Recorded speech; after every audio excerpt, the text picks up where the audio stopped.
হাসনা হেনা ফুটেছে সুগন্ধে মন, মন যে আমার লুটেছে। হাসনা হেনা ফুটেছে সুগন্ধে মন, মন যে আমার লুটেছে।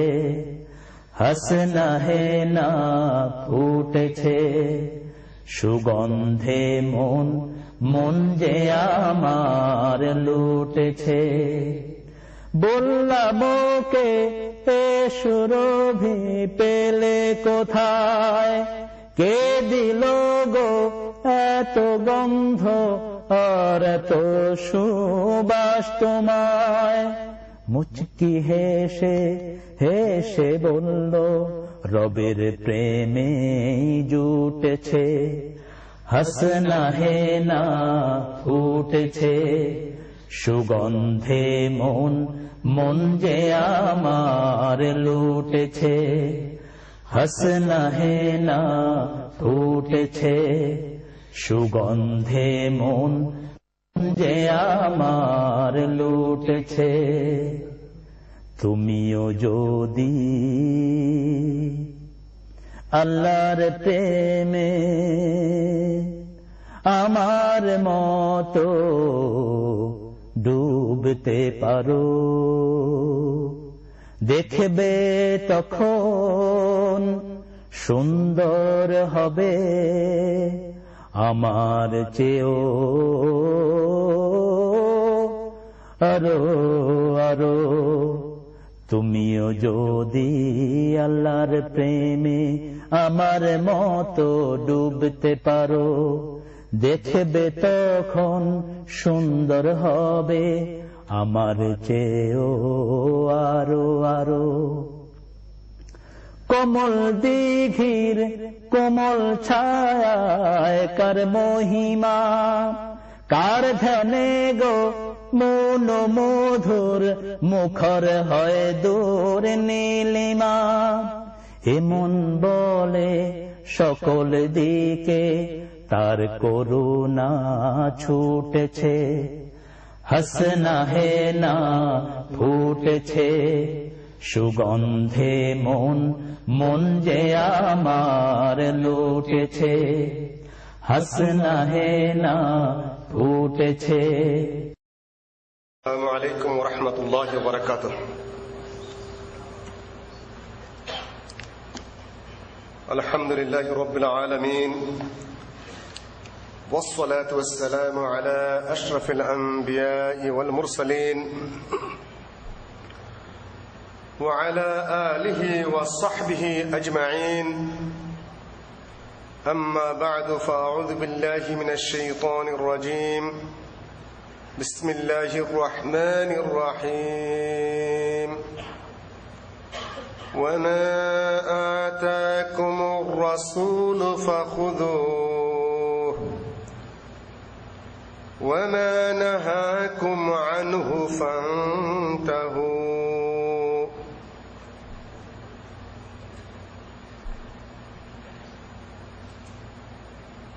সম্মানিত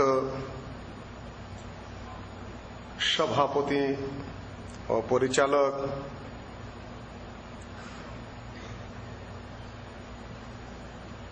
শেখ আব্দুল্লাহ আল কাফি আল মাদানী,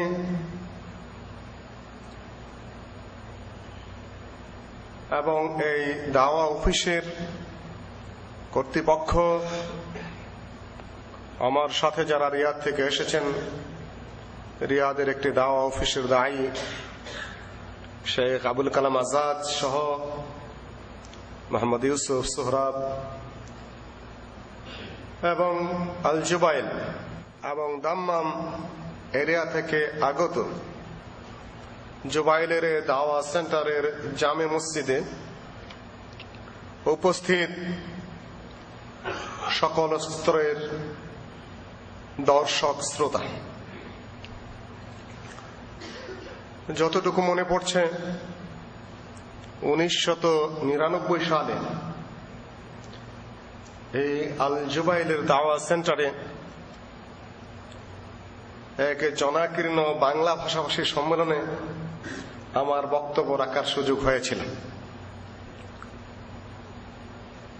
আজকে আবার প্রায় 7 বছর কিংবা 6.5 বছর পরে সেই আল জুবাইলের দাওয়াত সেন্টারে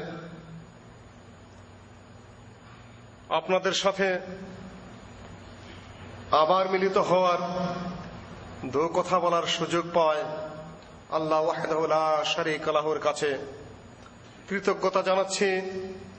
এই দাওয়াত সেন্টারের প্রতি শুকরিয়া জ্ঞাপন করছি এবং বন্ধুবর আব্দুল্লাহ আল কাফি ভাই, যিনি আপনাদের পরিচিত এবং যিনি আমাকে বিশেষভাবে এই সুযোগ সৃষ্টির ব্যাপারে পরিশ্রম করেছেন, তার প্রতিও শুকরিয়া জানাচ্ছি। বিষয় একেবারে বেঁধে দেওয়া হয়েছে আহলে হাদিস প্রসঙ্গে।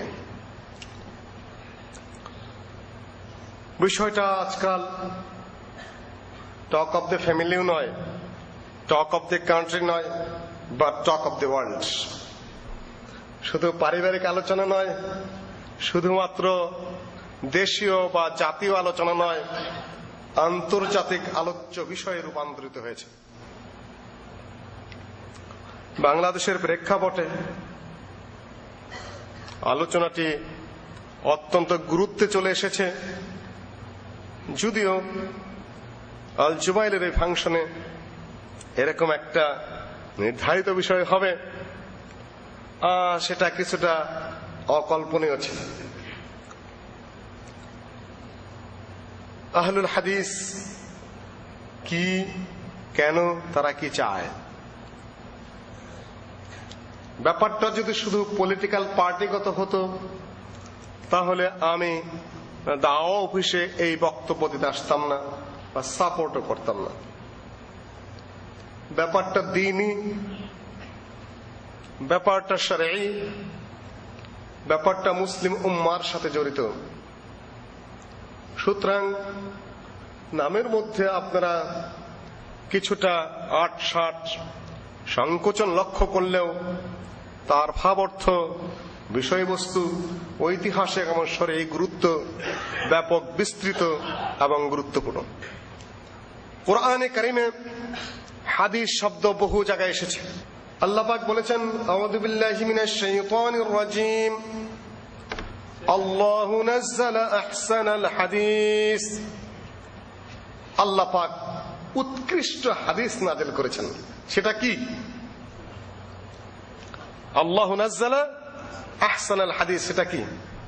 ফামান আসদাকু মিনাল্লাহি হাদিসা। আল্লাহর চেয়ে বেশি সত্য হাদিস আর কার হতে পারে? সেটা কোন হাদিস? কোরআন, সূরা কাহফের আয়াত, ফালাআল্লাকা বাখিউন নাফসাকা আলা আথারিহিম ইন লাম ইউমিনু বিহাদাল হাদিস আসাফা। হে নবী, তুমি মানুষ দাওয়াত কবুল করছে না, এই জন্য দুশ্চিন্তা করতে করতে একেবারে হতাশাগ্রস্ত হয়ে যাচ্ছ। তোমার আত্মাকে যেন, তোমার নিজেকে যেন বিসর্জন দেওয়ার পথে চলেছ। কেন এত দুশ্চিন্তা কেন? তারা এই হাদিসের উপর ঈমান আনতেছে না, এই জন্য। এই হাদিস কোন হাদিস? বিহাদাল হাদিসে আসাফা। দুঃখ করতে করতে তুমি শোকার্ত হয়ে পড়েছ, মানুষ ঈমান আনছে না এই জন্য? না, তা তো হতে পারে না। ইন্নাকা লা তাহদি মান আহবাবতা। তুমি যাকে হেদায়েত করতে চাও সে হেদায়েত নাও তো হতে পারে। আল্লাহ পাক যাতে ইচ্ছা করেন, যাকে ইচ্ছা করেন তাকে হেদায়েত দেন, তুমি আশা করলে নাও হতে পারে। কাজে কোরআনে বহু জায়গায় এই কোরআনকে কি বলা হয়েছে? হাদিস বলা হয়েছে। আর রাসূলের হাদিস সেটা কি? হাদিস সেটা কাকে বলে? মা উথিরা আনিন নবী সাল্লাল্লাহু আলাইহি ওয়াসাল্লাম কাওলান আও ফি'লান আও তাকরীরা। নবী সাল্লাল্লাহু আলাইহি ওয়াসাল্লাম থেকে যা বিবরিত হয়েছে, নকল হয়েছে, উম্মতের কাছে পৌঁছেছে। কাওলান সেটা কথা হোক, আও ফি'লান সেটা কাজ হোক, আও তাকরীরান বা তার সম্মতি হোক, আও সিফাতান কিংবা তার গুণ হোক, খিলকাতান কানাত আও খালকিয়্যা, তার খিলকাতান খালকিয়্যাতান কানাত আও খুলুকিয়্যা, তার সৃষ্টিগত বৈশিষ্ট্য, কপাল কেমন, নাক কেমন, চোখ কেমন, দাড়ি কেমন, এটাই হোক, বা তার সিফত গুণাবলী, তিনি বিনম্র ভাষী, তিনি মিষ্টি কথা বলতেন, তিনি হাসতেন, মুস্কি হাসি দিতেন, অট্ট হাসি দিতেন না, ইত্যাদিতে তার যে গুণাবলী, তিনি সত্য বলতেন, সেগুলাই হোক, সেগুলা সবই কি আল্লাহ নবীর হাদিস। দুই হাদিসের পার্থক্য কি? একটা হলো দুইটাই ওহী। আউযু বিল্লাহি মিনাশ শাইতানির রাজীম, ওয়া মা ইয়ানতিকু আনিল হাওয়া ইন হুয়া ইল্লা ওয়াহয়ুন ইউহা। আল্লাহর নবী যে কথা বলেন সেটা কি তার বানানো কথা, তার ঘরের কথা? না, ওহী ছাড়া তিনি কোনো কথা বলেন না। ইন হুয়া ইল্লা ওয়াহয়ুন ইউহা। দুই ওহীর মধ্যে পার্থক্য আছে। এই কোরআনের ওহী ভাব এবং ভাষা দুটোই কার? আল্লাহর। আর হাদিসও আল্লাহর ওহী, তার ভাব কার, বিষয় কার? আল্লাহর। আর ভাষাটা কার? রাসূলুল্লাহ সাল্লাল্লাহু আলাইহি ওয়াসাল্লামের। কিন্তু দুটোই কি? দুটোই ওহী, দুটোই হাদিস, দুটোই ওহী। একটা আল্লাহর হাদিস আর একটা রাসূলের হাদিস। রাসূলের হাদিসের ভাব, বিষয় এবং ভাষা দুটোই আল্লাহর নবীর। না, রাসূলের হাদিসের ভাষা আল্লাহর নবীর, বিষয় আল্লাহর পক্ষ থেকে। আর কোরআনের বিষয় এবং ভাষা দুটোই কার? আল্লাহর। আহলুল হাদিস যারা, তারা আল্লাহর হাদিসও মানেন, রাসূলের হাদিসও মানেন। অনেকে আপত্তি করে থাকেন যে আহলুল হাদিস তো শুধু হাদিস মানো, তোমরা কোরআন মানো না। যে কথাটা সর্বই মিথ্যা কথা, আক্রমণের জন্যই আক্রমণ। একজন হাদিস না মাইনা যদি কোরআন মানার চেষ্টা করে, সে পথভ্রষ্ট হয়ে যাবে। কিভাবে? এই কোরআনের মধ্যে 5 ওয়াক্ত সালাতের বিস্তারিত বিবরণ আছে। আছে? রোজার দিনে যদি ঘুমের মধ্যে স্বপ্ন দোষ হয়ে গেল, রোজা ভাঙবে কি ভাঙবে না, এই কথাই কোরআনে আছে? নাই।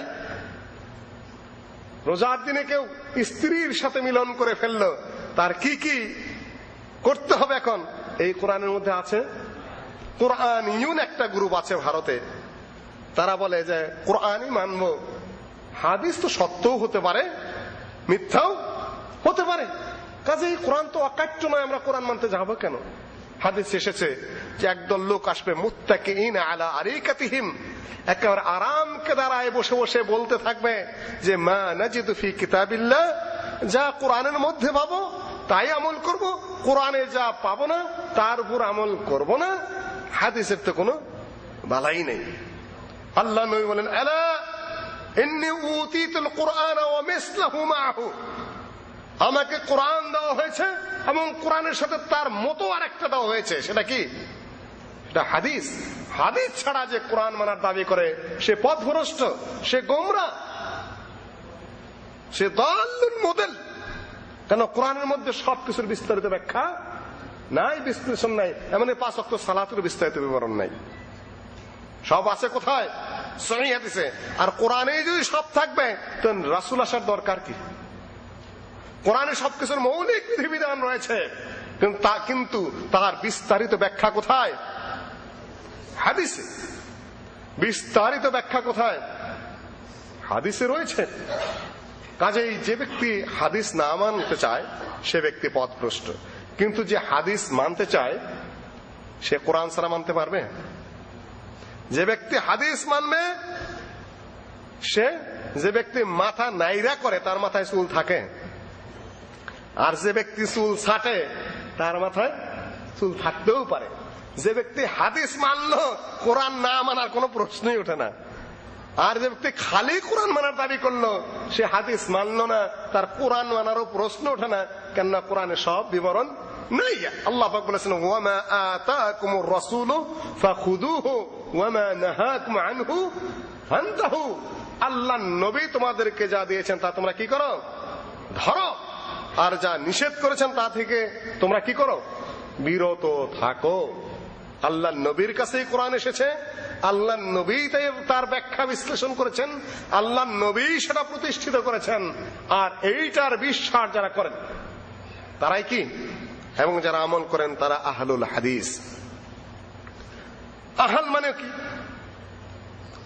আহল মানে অর্থ অনেক এসেছে, কোরআনেই বহু অর্থ এসেছে আহলের।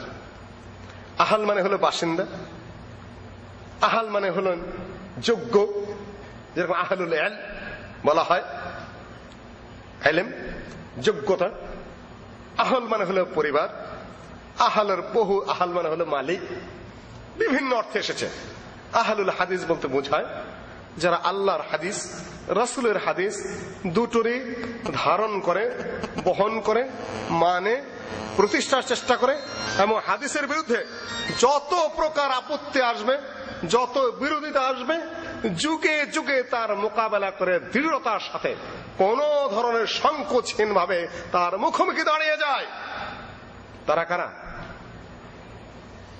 যারা তাহরিফুল গালি, ইমতিহানুল মুবতিলিন, ইমতিহানুল মুনতাহিলিন ওয়া ইবতাল মুবতিলিন, আর আহলুল বাতিল যারা যুগে যুগে এসেছে, যারা অপব্যাখ্যা করতে চেষ্টা করেছে কোরআন সুন্নাহ, যারা শরীয়তের নামে বিভ্রান্তির সৃষ্টি করতে চেষ্টা করেছে যুগে যুগে, তাদের মোকাবেলায় যারা দাঁড়িয়েছে তারা আহলুল হাদিস। কোনদিন তারা আপোষ করেনি।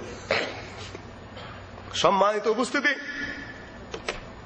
মানে আহলুল হাদিসের উৎপত্তি কোথা থেকে? আপনি যখন নিজেকে বলেন আমি হানাফি, তখন তার উৎপত্তি কোথা থেকে? তখন তার উৎপত্তি কোথা থেকে বলুন তো? বলতে পারছেন না? হ্যাঁ, কার নামটা মাথায় আসে? আপনি যখন নিজেকে শাফি বলেন তখন কার থেকে উৎপত্তি মনে হয়? কার নামটা মাথায় আসে? যখন মালিকি বলেন তখন কার থেকে উৎপত্তি মনে হয়? আর যখন আহলুল হাদিস বলেন তখন কার কথা মনে হয়? কোরআন, আল্লাহর হাদিস, রাসূলের হাদিস, কথা শেষ। কোন ব্যক্তির সাথে সম্পৃক্ত না, ডাইরেক্ট আল্লাহর সাথে সম্পৃক্ত, আর আল্লাহর রাসূলের সাথে সরাসরি সম্পৃক্ত আহলুল হাদিস। কোরআন, আল্লাহর হাদিস এবং রাসূলের হাদিস সরাসরি স্পষ্ট ভাবে মানা, মাঝখানে কোনো মধ্যস্থতা নেই। এখন আপনারা বলবেন চার ইমামের সাথে আপনাদের সম্পর্ক কি? খুব ভালো সম্পর্ক। চার ইমামের কেউ বলেন নাই যে আমাদের নামে তোমরা মাযহাব বানাও। ইমাম আবু হানিফা রাহিমাহুল্লাহ বলেছেন ইদা সাহহাল হাদিস ফাহুয়া মাযহাবি, সহিহ হাদিস যেটা পাবে সেটাই আমার মাযহাব। আর আল্লাহর নবীর কথা যখন পাবে ফাদরিবু কওলি আলাল হাইত, আমার কথাকে দেওয়ালে ফিকে মেরে দাও। কেন এত বড় ইমাম তিনি হাদিসের বিরুদ্ধে কথা বলতে পারেন? অসম্ভব। আমরা ইমাম আবু হানিফার নামে এমন কথা বিশ্বাস করতে পারি না, এবং বাস্তবেও না। হাদিস তিনি যেটা পেয়েছেন মেনেছেন, মানার নির্দেশ দিয়েছেন। যেটা তিনি পান নাই সেটা বলেছেন যখন পাবে তখন তোমরা মানবে, পরিষ্কার কথা। এই জন্য যদি আপনারা হেদায়া খোলেন তাহলে দেখবেন কি সাহেবান, শাইখান, তারফান, আলেম ওলামা কিছু আছেন মনে হচ্ছে। শাইখান মানে কি? কারা কারা? ওটা তো হাদিস শাস্ত্রে, ফিকহ শাস্ত্রে শাইখান কে কে? ইমাম আবু হানিফা রাহিমাহুল্লাহ, তার প্রধান ছাত্র, বড় ছাত্র কে? ইমাম আবু ইউসুফ। দুইজন মিলে শাইখান। আর সাহেবান মানে কি? ইমাম আবু হানিফা রাহিমাহুল্লাহর দুই ছাত্র কে? ইমাম আবু ইউসুফ আর ইমাম মুহাম্মদ। আর তারফান মানে কি? তারফান ইমাম আবু হানিফা এবং ইমাম মুহাম্মদ যদি কোন রায়ে এক হয়ে যান দ্বিতীয় ছাত্রের সাথে, সেটা হলো কি? তারফান। হেদায়া খুললে দেখবেন কি ইলাইহি যাহাবা শাইখান ওয়া ইলাইহি যাহাবা তারফান ওয়া ইলাইহি যাহাবা সাহিবান, তাই না? ওয়া বিহি ইফতাউ আলাইহিল ফাতওয়া। ইমাম আবু হানিফা রাহিমাহুল্লাহর সাথে তার ছাত্রদের বিরোধ হয়েছে। ইমাম আবু হানিফা ইমাম আবু ইউসুফ একদিক রায়, ইমাম মুহাম্মদের রায় আরেক দিকে, ইমাম মুহাম্মদ ইমাম আবু হানিফার রায় একদিকে, ইমাম আবু ইউসুফের রায় আরেক দিকে। তার ছাত্রকে তার তাকলিদ করেছেন। তাহলে হেদায়ার মধ্যে এইভাবে লেখা আছে? কখনো না। এই জন্য আল মানখুলে ইমাম গাজালি বলেছেন ওয়াকাদ খালাফা সাহিবাহুমা ফি থুলুসাই মাযহাবিহি। ইমাম আবু ইউসুফ এবং ইমাম আবু মুহাম্মদ তার উস্তাদ ইমাম আবু হানিফার যত মাসআলা আছে তার 3/2 মাসআলাতে ইমামের সাথে বিরোধ করেছেন। কত ভাগের? 3/2 মাসআলাতেই ইমাম আবু হানিফার 2 শিষ্য বিরোধিতা করেছেন ইমাম সাহেব। এবং ইমাম সাহেব বলেছেন ইয়া ইয়াকুব লা তুকাল্লিদনি। ইমাম আবু ইউসুফের নাম হলো ইয়াকুব, আমার অন্ধ অনুকরণ করবে না। কারণ আজকে একটা দলিল পেলে আমি আজকে বলি, পরের দিন আবার আরেকটা দলিল পেলে আমি ঘুরাইতে বাধ্য হই, এবং এটাই বাস্তব কথা। কেন দলিল তখন জমা ছিল না, বুখারীও জমা হয় নাই, মুসলিমও জমা হয় নাই, আবু দাউদও না, নাসাইও না, তিরমিজিও না। হাদিস তখন বিক্ষিপ্ত বিভিন্ন প্রদেশে কিছু কিছু জমা হয়েছে মাত্র। কাজে যখনই সহিহ হাদিস পাওয়া যায় তখনই সহিহ হাদিস ধরো, এটাই কথা। সম্মানিত উপস্থিতি, কাজে আমাদের সম্পর্ক ইমামদের সাথে অত্যন্ত শ্রদ্ধাপূর্ণ। ইমামদেরকে আমরা অন্তরের অন্তঃস্থল থেকে শ্রদ্ধা করি, অনেক উপরের মানুষ তারা, কিন্তু ইমামদের অন্ধ অনুকরণ আমরা করি না। ইমাম সাহেব বলেছেন, সুতরাং ওইটাই মানতে হবে। যত সহিহ হাদিস আমি পাবো একটাও মানবো না, খালি এড়ায়া চলবো, না হলে ব্যাখ্যা বিশ্লেষণ করবো, না হলে ঘুরাইতে থাকবো, না হলে একটা টিকা দেয়া দিব নিজ দেয়া। না, আহলে হাদিস এটা করে না, আহলে হাদিস এটা করে না। এটার নামই হলো তাকলিদ। আমি বোধহয় পরেরটা আগে নিয়ে এসেছি। সম্মানিত উপস্থিতি, সব ইমামকে আমরা শ্রদ্ধা করি, কিন্তু কারো অন্ধ অনুকরণ করি না। অন্ধ অনুকরণ যদি করি তাহলে সেটা নবী মুহাম্মদ সাল্লাল্লাহু আলাইহি ওয়াসাল্লামের করি। সম্মানিত উপস্থিতি, কয়েকটি ভিত্তির উপর আহলে হাদিসের বিশেষ পরিচয় তুলে ধরা যেতে পারে। 1 নম্বর হলো তাওহীদ। তাওহীদ কি? তাওহীদ, তাওহীদের অর্থ কি? বাদ নয়, তর্জমা রাইট করে নেন। একত্ববাদ, আর ইংরেজি তর্জমা হলো মনোথিজম। ইজম এবং বাদ, বাদ এবং ইজম কে বানায়? মানুষে বানায়। আল্লাহর একত্বকে মানুষে বানিয়েছে না, এটা আল্লাহ পাক নিজে জানিয়ে দিয়েছেন। কোথায়? কোরআনে জানিয়ে দিয়েছেন, নবীদের মাধ্যমে তিনি জানিয়ে দিয়েছেন যে তিনি এক এবং একক। এটা মানুষ আবিষ্কার করেনি। মানুষের বিভিন্নবাদ, সমাজবাদ, পুঁজিবাদ, এইবাদ সেইবাদ, মানুষের মতবাদ, মানুষের বানানো। কিন্তু তাওহীদ মানুষের বানানো মতবাদ নয়, মানুষের গবেষণার ফল নয়।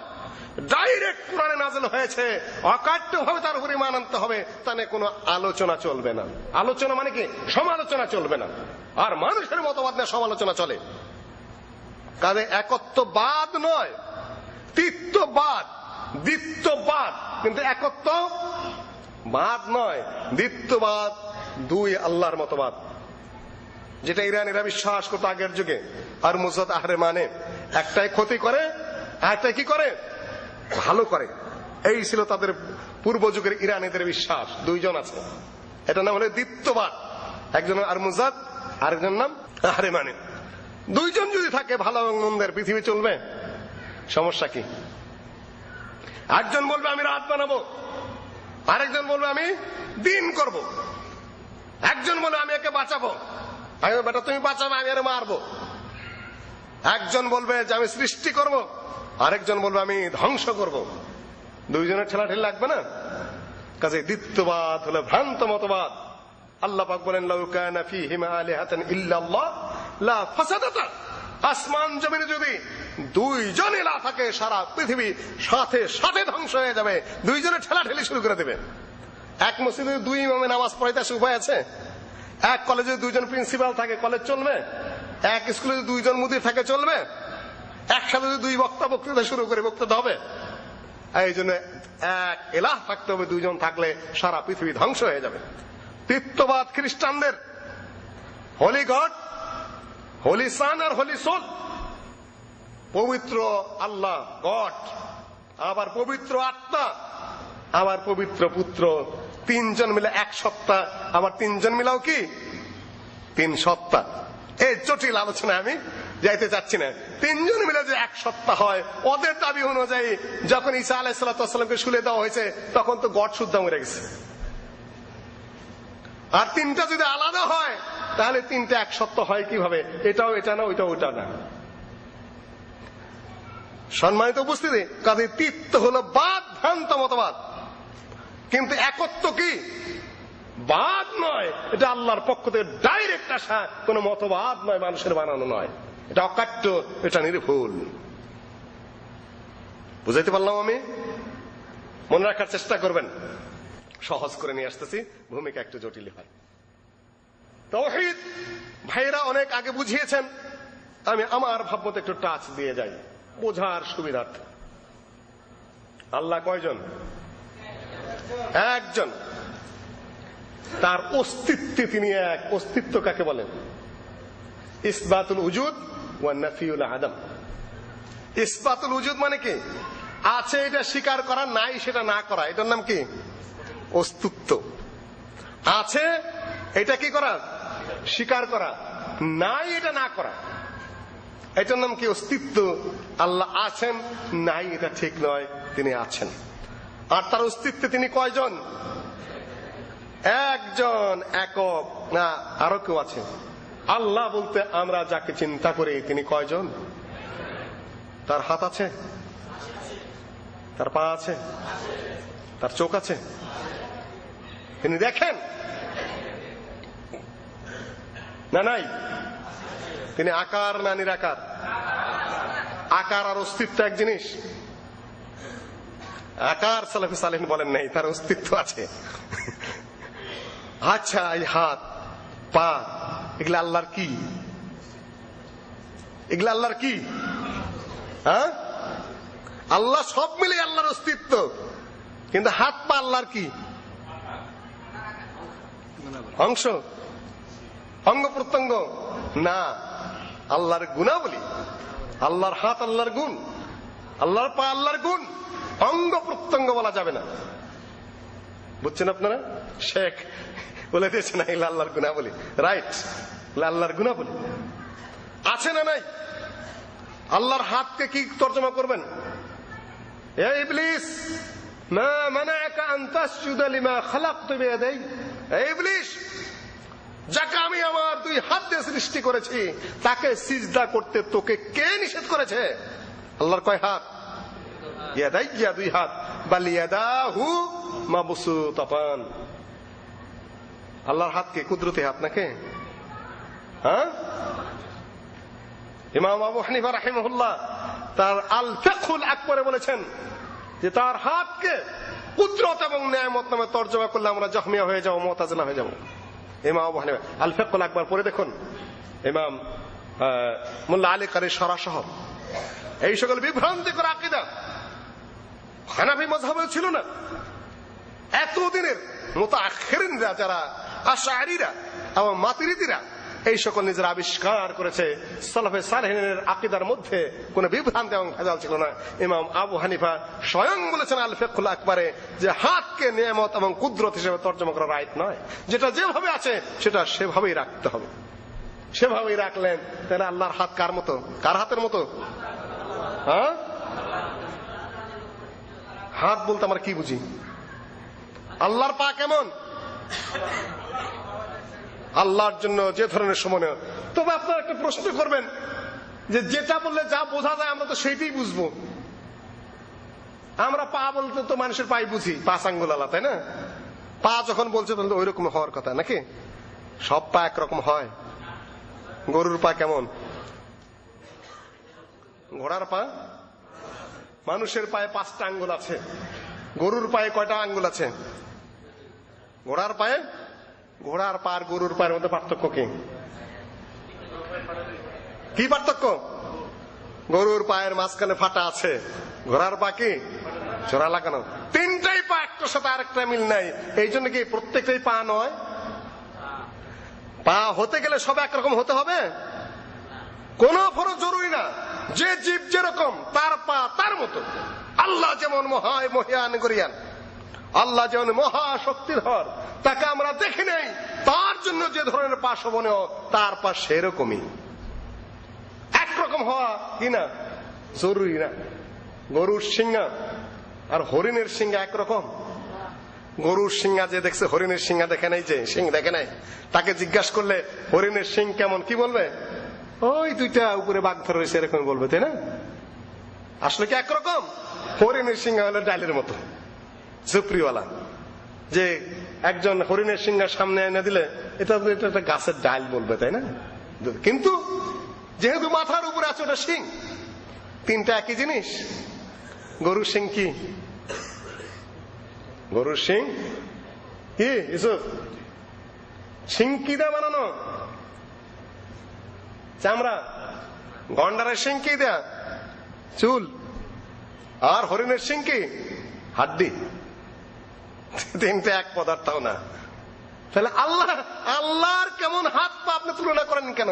সৃষ্টির জীবের তো একটা একটার সাথে মিল নাই। মুখ থাকলে পায়খানা রাস্তা থাকতে হবে, এটাকে জরুরি? জরুরি? কোন জীবের পায়খানা রাস্তা নাই? আপনি তুলনা করতে যান কেন? মুখ আছে, খায়, পায়খানা রাস্তা নাই। একটা হইলেই একটা তুলনা করতে হবে। লাইসা কামিসলিহি শাই ওয়া হুয়া সামিউল বাসির। পৃথিবীর সৃষ্টি জীবের মধ্যে একটা একটার সাথে কোনো মিল নেই। একটার হাতের সাথে মিল নেই, একটা পায়ের সাথে মিল নেই, একটা জীবন ধারণের সাথে মিল নেই, একটা একটার সাথে কাজেরও মিল নেই। তাহলে আল্লাহর সাথে কিভাবে তুলনা করতে চান আপনি? আহলে হাদিসরা যেভাবে আসে, ইসবাতু মা আসবাতাহুল্লাহু ওয়া রাসূলুহু, আল্লাহর জন্য আল্লাহ পাক যে ধরনের গুণাবলী নির্ধারণ করেছেন, অপব্যাখ্যা ছাড়া, বিকৃতি ছাড়া, আমি জানি না এটাও বলা যাবে না। আল্লাহই জানেন, এই কথা বলে ছাইরাও দেওয়া যাবে না। আল্লাহই জানেন তাহলে আল্লাহ পাক কোরআন নাযিল করলেন কি করতে। আমিও জানি, কিন্তু কেমন তা জানি না।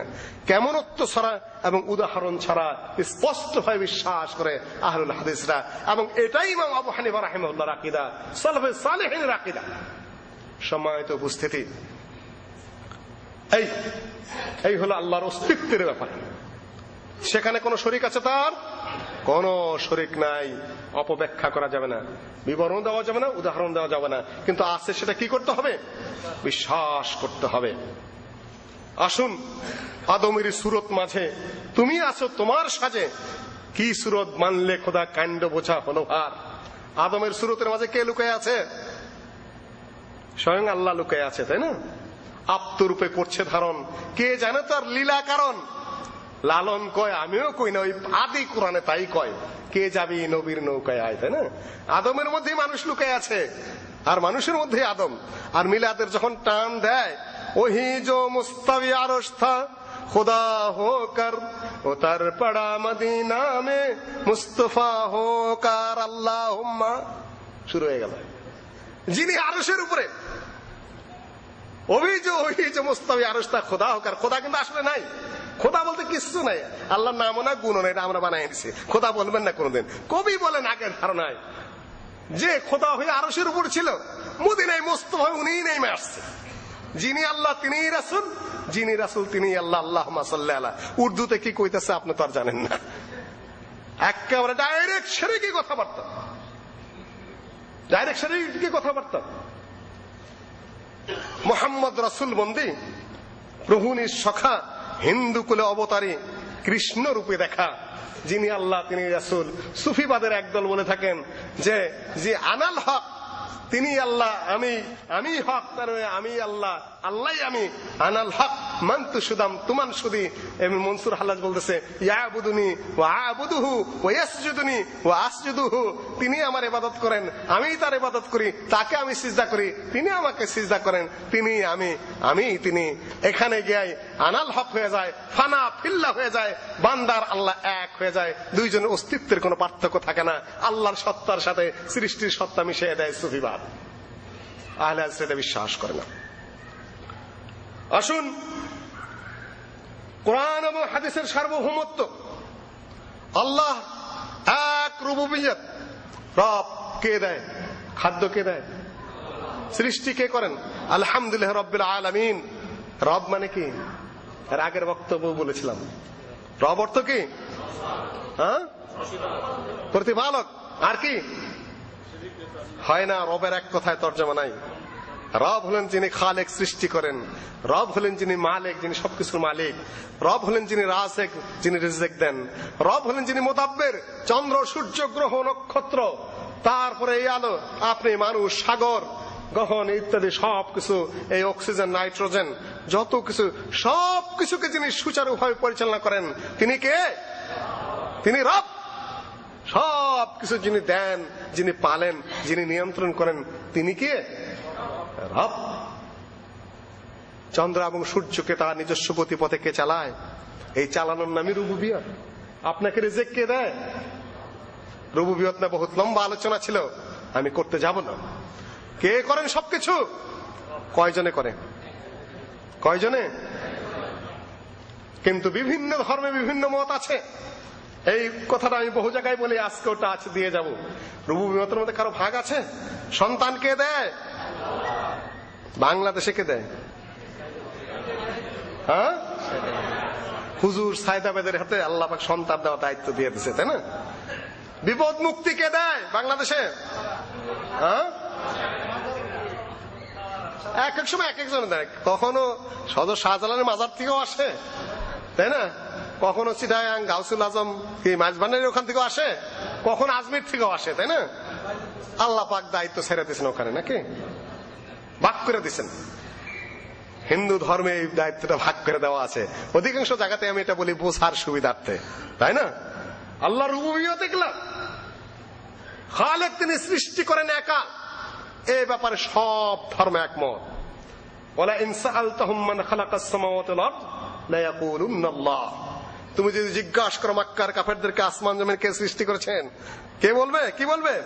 আবু জেহেল, উতবা, সাইবা সবাই বলবে এক আল্লাহ সৃষ্টি করেছেন। কিন্তু দেব দেবীদেরকে ভাগ করে দিছে দায়িত্ব। হিন্দুরাও এক ব্রহ্মে বিশ্বাস করে, কিন্তু তাদের ধারণা লক্ষ্মীর কাছে খাদ্যের দায়িত্ব, কাজে লক্ষ্মীর পূজা করে খাদ্যমন্ত্রী। আর সরস্বতীর কাছে, বিনা পানি মাতার কাছে শিক্ষা, সংস্কৃতি এবং সঙ্গীতের দায়িত্ব দেওয়া আছে। আশ্বিন কার্তিক মাসে কি করে? মূর্তি বানায়, পূজা করে, তারপরে গচ্ছ গচ্ছ পরম স্থানং সস্থানং পরমেশ্বরী বইলা তারপরে আবার নিজের এই পানির মধ্যে ডুবায় বিদ্যার জন্য। কেন? স্বয়ং ভগবান এর কাছে এই দায়িত্বটা দিয়ে দিছে। মা দুর্গার হাতে দায়িত্ব কিসের? শান্তি রক্ষা, নিরাপত্তা রক্ষার স্বরাষ্ট্র মন্ত্রণালয়ের দায়িত্ব। কাজেই কেননা মা দুর্গা ভারতে মহিষাসুরকে হত্যা করে ভারতে নিরাপত্তা প্রতিষ্ঠা করেছিলেন। সুতরাং মা দুর্গার মূর্তি বানায় যদি ভগবানের কাছে চাওয়া হয়, পৃথিবীতে কি হবে? নিরাপত্তা এবং শান্তি নাজিল হবে, তাই না? এটা হলো হিন্দুদের বিশ্বাস। হিন্দুরা তো ভগবানে বিশ্বাস করে, মক্কার কাফেররা আল্লাহকে বিশ্বাস করতেন, আমরা মুসলমানও আল্লাহকে বিশ্বাস করে। হিন্দুরা কি কারণে মুশরিক হলো আর আমরা কি কারণে মুমিন? ভাই, আমিও বিশ্বাস করি যে হুজুর সাইদাবাদে পুত্র দেওয়ার দায়িত্ব পাইছেন, সন্তান দেওয়ার। আমি বিশ্বাস করি যে মাইজ ভান্ডারে কিছু দায়িত্ব দেওয়া আছে উপর থেকে। আমি বিশ্বাস করি আজমিরে কিছু দায়িত্ব দেওয়া আছে। হিন্দু বিশ্বাস করে যে একাই তিনি সৃষ্টি করেছেন, তবে তিনি দায়িত্ব কিছু ভাগ শাক করে দিচ্ছেন। ওরাও ওই মূর্তির মাধ্যমে ওনার কাছে চায়, আমরাও পিশাবের মাধ্যমে, কেউ কবরের মাধ্যমে ওনার কাছেই চাই। তাহলে দুইজনের মধ্যে পার্থক্য কোন জায়গায়? আল্লাহ পাক বলেন, আলা লিল্লাহিদ দীনুল খালিস ওয়াল্লাযীনা ইত্তাখাযু মিন দুনিহি আউলিয়া মা না'বুদুহুম ইল্লা লিয়ুকাররিবুনা ইলাল্লাহি যুলফা। আল্লাহর জন্য দিন হলো কি? নির্ভেজাল, অকাট্য, পরিষ্কার দিন, মধ্যস্থতার কোনো অবকাশ নাই সেখানে। এইখানেই মুসলমানের মধ্যে আর অন্যের মধ্যে পার্থক্য। ওয়া মা ইউমিনু আকতারুহুম বিল্লাহ ইল্লা ওয়া হুম মুশরিকুন। যত মানুষ আল্লাহর উপর ঈমান আনে তার অধিকাংশ কি করে? আল্লাহর সাথে শিরক করে। এই জায়গায় দেয় তাহলে কয়জনে? একজনে। কোনো ভাগ আছে না। তাহলে পাবে কয়জনে? পাবে কয়জনে? একজনে পাবে না, তার সাথে আরো শরীক থাকবে। বাবায় পাবে কিছু, খাজায় পাবে কিছু, হুজুরে পাবে কিছু, কবরে পাবে কিছু, মাজারে পাবে কিছু, আল্লাহ পাবে কিছু, নাকি? কোন কবরওয়ালা আপনাকে জীবন দিছে? কোন পিশাব আপনার মৃত্যু দিতে পারে? কোন পিশাব আপনার রিজিকের ব্যবস্থা করেছে? কোন বুজুর্গ আসমান জমিন সৃষ্টি করেছে? না, এই বুজুর্গকেই আল্লাহ পাক সৃষ্টি করেছেন। আল্লাহ পাক বলেন, লা তাসজুদু লিশ-শামসি ওয়ালা লিল-কামার ওয়াসজুদু লিল্লাহিল্লাযী খালাকাহুন। চন্দ্র সূর্যকে সিজদা করবে না। সিজদা করবে কাকে? যিনি চন্দ্র সূর্যকে সৃষ্টি করেছেন তাকে। স্রষ্টার জন্য সিজদা হবে, স্রষ্টার জন্য ইবাদত হবে, স্রষ্টার কাছে দোয়া হবে, স্রষ্টার জন্য রুকু হবে, স্রষ্টার জন্য দাঁড়ানো হবে, স্রষ্টার জন্য তওয়াফ হবে, স্রষ্টার জন্য যাকাত হবে, তার জন্য ভয় হবে, তার কাছে আশ্রয় প্রার্থনা হবে, তার কাছে বিপদ মুক্তি হবে, তার নামে মান্নত হবে, তার নামে সব হবে। যেহেতু তিনি একা করেন, তিনি একাই পাবেন, পৃথিবীর কেউ কিছু করার ক্ষমতা রাখে না, সুতরাং পৃথিবীর কেউ কিছু আমার কাছে পাবেও না, জীবিতও না, মৃতও না। আর এটার বিশ্বাসের নামই হলো শিরক। যেটা করে হিন্দুরা শিরক হয়েছে, আর ওইটা করে আপনি মুসলমান থাকবেন? আপনি তো বড় ভালো পজিশনে আছেন, তাই না? নেতায় চুরি করলে চোর না, আর গরিব মানুষে চুরি করলে খালি চোর, তাই না? আপনি যদি মুসলমান নাম নিছেন, 20,000 কোটি টাকা চুরি করে উন্নয়ন খাত থেকে নেতারা। আমেরিকার খ্রিস্টান রোকা ওয়ার্ল্ড ব্যাংকের তিনি এসে বললেন অর্থমন্ত্রীর সামনে, অর্থমন্ত্রী বলে আপনাদের দেশে চুরি হয়, আমরা গরিব দেখালে আমাকে দোষ দেন। তার মানে স্বীকার করে নিলেন যে আমরা চুরি করি। 20,000 কোটি টাকা উন্নয়ন খাত থেকে চুরি। তো ওনারা তার জীবনে ধরা পড়বেন না, ধরা পড়বে কবুতর চোরা, ডিম চোরা। কাজে আপনারা মুসলমান ভালো মানুষ, যত শিরক করেন আপনার ভালো, খাঁটি মুসলিম মুমিন। मगर मुमिनों के लिए है कुशादा है राहे, पूजे शौक से जिसको चाहे, नबियों को चाहे इलाह कर दिखाए, इमामों का रुतबा नबी से बढ़ाए, शहीदों से जा जाके मांगे दुआए, ना तौहीद में कुछ खलल इससे आए, न इस्लाम बिगड़े न ईमान जाए। কিচ্ছু হয় তাওহীদ। এই পর্যন্ত আমি তাওহীদ রাখলাম, শেষ। 2 নম্বর আসুন, কিতাব এবং সুন্নতের সার্বভৌমত্ব। তাওহীদের ক্ষেত্রে আহলে হাদিসের কোনো আপোষ নাই। একটা আহলে হাদিস খুঁজে পাবেন না যে সামান্যতম শিরক করে কোনোদিন, জন্মের থেকেই শেখা ওঠে। তাবিজ কবজ কোন আহলে হাদিসের গলায় পাবেন না। তাবিজ শিরক না সুন্নত ভাই? মৌলবীদের ব্যবসায়ী তো তাবিজ, তাই না? মানে আল্লাহ তামিমাতান ফাকাদ আশরাক। যে ব্যক্তি তাবিজ লটকালে সে শিরক করলো, যদি তার মধ্যে শিরক থাকে সেটা স্পষ্ট শিরক, কোনটা বিদআত। তারপরে কোরআন শরীফ খুললে শেষে কি দেখবেন, তাই না? নকশা আছে, তাই না? এই আয়াতের নকশা, তাই না? পাঁচচৈকা মাছের চোখের মতো, তাই না? মাকড়সার জালের মতো বিভিন্ন ধরনের নকশা। আর বিসমিল্লাহর মান কত? 786। এইটা যদি গলায় বাঁধেন স্বপ্ন দোষ হবে না। এইটা যদি বাচ্চার হাতে বাঁধেন, বাচ্চা বিছানায় পেশাব করবে না। এইটা যদি আপনি মাজায় বাঁধা কোর্টে যান, হাকিম সাহেবের মন নরম হয়ে যাবে, আপনি মামলায় জিতে যাবেন, তাই না? ভাইও হারাম। কোরআন শরীফের নকশা কিসের মান নির্ণয় করতে কে বলেছে আপনাকে? সূরা বিসমিল্লাহির রহমানির রহিম বদলে যদি 786 করে কোরআন তেলাওয়াত শুরু করেন, কোরআন তেলাওয়াত হবে? আল্লাহ নবী মান বাই করছে না? আল্লাহ বলেছে আপনি বেদাতি খামাখা কোরআনের সংখ্যার মান বাই করে খামাখা বুজুর্গের প্রচার করতেছেন। শিরকের ব্যবসা আমাদের দেশে খুবই জমজমাট। এই আলোচনা আমি আর দীর্ঘস্থায়ী করতে চাই না। আমি এখন আসুন, কিতাব এবং সুন্নতের সার্বভৌমত্ব আহলে হাদিসের একটা বড় নীতি। কিতাব এবং সুন্নত, কোরআনে যদি কোনো কিছু পাওয়া যায় তার বিরুদ্ধে যাওয়ার অধিকার কারো আছে? হাদিসে যদি কিছু পাওয়া যায় তার বিরুদ্ধে যাওয়ার কারো অধিকার আছে? পেঁচাপেচি করার কোন অধিকার আছে? ঘোরানোর কারো কোন অধিকার আছে? আল্লাহ নবীর হাদিস যদি পাওয়া যায়, কেউ তার বিরোধিতা করতে পারবে? সাহাবাদের মধ্যে বিরাট আলোচনা হচ্ছে আল্লাহ নবীর ইন্তেকালের পরে খলিফা কে হবেন। সোমবার ইন্তেকাল, বুধবারে দাফন। কেউ বলছে আনসারের থেকে হবে, কেউ বলছে মুহাজির থেকে হবে। 3 দিন চলে যাচ্ছে। হযরত আবু বকর রাদিয়াল্লাহু তাআলা আনহু বললেন আল আইম্মাতু মিন কুরাইশ। আল্লাহ নবী বলেছেন বিতর্ক যখন হবে, যখন অন্য যোগ্য লোক যদি কুরাইশের মধ্যে পাওয়া যায়, তিনি কি হবেন? তিনি খলিফা হবেন। পুরা মাঠ স্তব্ধ, নীরব, কোনো কথা নেই। হযরত ওমর হাত বাড়িয়ে দিলেন, গোটা কওম আল্লাহ নবীর হাদিসের সামনে সারেন্ডার করে। হযরত আবু বকর খলিফা, কোনো কথা নেই। আর যতক্ষণ হাদিস নাই বিতর্ক আছে, যখন হাদিস আছে তখন কি? সারেন্ডার। দ্বিতীয় কোনো কথা নাই। আইয়াকুনা লাকুমুল খিয়ারাতু মিন আমরিহিম, তাদের নিজেদের কোনো ইখতিয়ার নাই। ফালা ওয়া রাব্বিকা লা ইউমিনুন হাত্তা ইউহাক্কিমুকা ফিমা শাজারা বাইনাহুম সুম্মা লা ইয়াজিদু ফি আনফুসিহিম হারাজাম মিম্মা কাদাইত ওয়া ইউসাল্লিমু তাসলিমা। পরিষ্কার কথা, কতক্ষণ পর্যন্ত ওই লোক মুমিন না। ফালা ওয়া রাব্বিকা লা ইউমিনুন হাত্তা ইউহাক্কিমুকা ফিমা শাজারা বাইনাহুম, তোমাকে যতক্ষণ পর্যন্ত তাদের বিতর্কের একক ফয়সালাকারী বলে মেনে না নেয়, তারপর মনের মধ্যে সামান্যতম দ্বিধা সংকোচ রাখা যাবে না। পরিষ্কার কথা। আল্লাহ নবীর হাদিস সামনে আসলো, সহিহুল বুখারীতে হাদিস পড়া হচ্ছে। আমি এই মযহাবের, উনি ওই মযহাবের, তিনি ওই মযহাবের, কোনটা মানবেন? কোনটা? না বলবেন যে ওটা তো ওহাবিদের কথা, আহলে হাদিস বলেন না, কেন আহলে হাদিস মানে হাদিসের আহাল পড়ছে ওদের। ওহাবিদের কথা, ওরা তো পথভ্রষ্ট হয়ে গেছে, গোমরা হয়ে গেছে, লা মযহাবি। এগুলা বললে আল্লাহ নবীর সামনে চলবে? তাহলে বলবো আমাদের ইমাম সাহেবরা কম বুঝে, ওয়াইসে এই যুগ ওই বেশি বোঝে, না আমাদের ইমাম সাহেবরা বেশি বোঝেন? বহু কথার প্যাচ পাঠতে থাকবে পেঁচাইতে থাকবে, কিন্তু একবারও বলবে না হাদিসটা সহিহ, আল্লাহ নবীর কথা, এটা সহিহুল বুখারী এসেছে, সহিহুল বুখারীর উপরে উম্মত মুত্তাফিক হয়েছে, ভাই এখানে দিলটা শান্তি, ভাই এটার উপর আমল করো, এই কথাটা মুখ দিয়ে আমাদের বের হবে না। বরঞ্চ সহিহুল বুখারীর উপরে আক্রমণ। ডক্টর গালিব সাহেবের একটা বই লিখেছেন শেষের দিকে, হাদিসের প্রামাণিকতা। বইটা পড়বেন, অত্যন্ত গুরুত্বপূর্ণ। হাদিস কিভাবে মানুষে পেঁচায়, অথচ হাদিসের উপর আমল করারই প্রয়োজন ছিল। ইমাম বুখারী এবং মুসলিমের উপর আপত্তি উত্থাপন করার দুঃসাহস দেখাচ্ছে এই যুগের লোকেরা। শাহুলিল্লাহ বলেন, ওয়া আম্মা সাহিহান ফাকাদ ইত্তাফাকাল মুহাদ্দিসুন আলা আন্না জামিআ মা ফীহিমা মিনাল মারফু'আল মুত্তাসিল সাহিহুন বিল কাত' ওয়া আন্নাহুমা ইউহাউওয়িনু আমরাহুমা ফাহুয়া মুবতাদিউন মুত্তাবিউন গায়রা সাবিলিল মুমিনিন। উম্মতের ইজমা হয়েছে, যেটা সহিহ বুখারী এবং মুসলিমের মধ্যে সনদ সহকারে যে কয়টা হাদিস আছে তার প্রত্যেকটাই অকাট্য সত্য, এবং যে ব্যক্তি বুখারী এবং মুসলিম নিয়ে কথা তুলবে সে বিদআতি এবং মুমিনদের পথ থেকে অন্য পথ ধরেছে, সঠিক পথের উপর সে টিকে নাই। হুজ্জাতুল আল বালিগার প্রথম খণ্ডের শেষের দিকে দেখুন, আহলুল হাদিস মনে করে সহিহ হাদিস পাওয়া গেলে তারা অন্য কিছু মানেন না। কিতাব এবং সুন্নতের সার্বভৌমত্ব। একটা কথা বলি, টাইম খুব দ্রুত আমার শেষের দিকে চলে যাচ্ছে।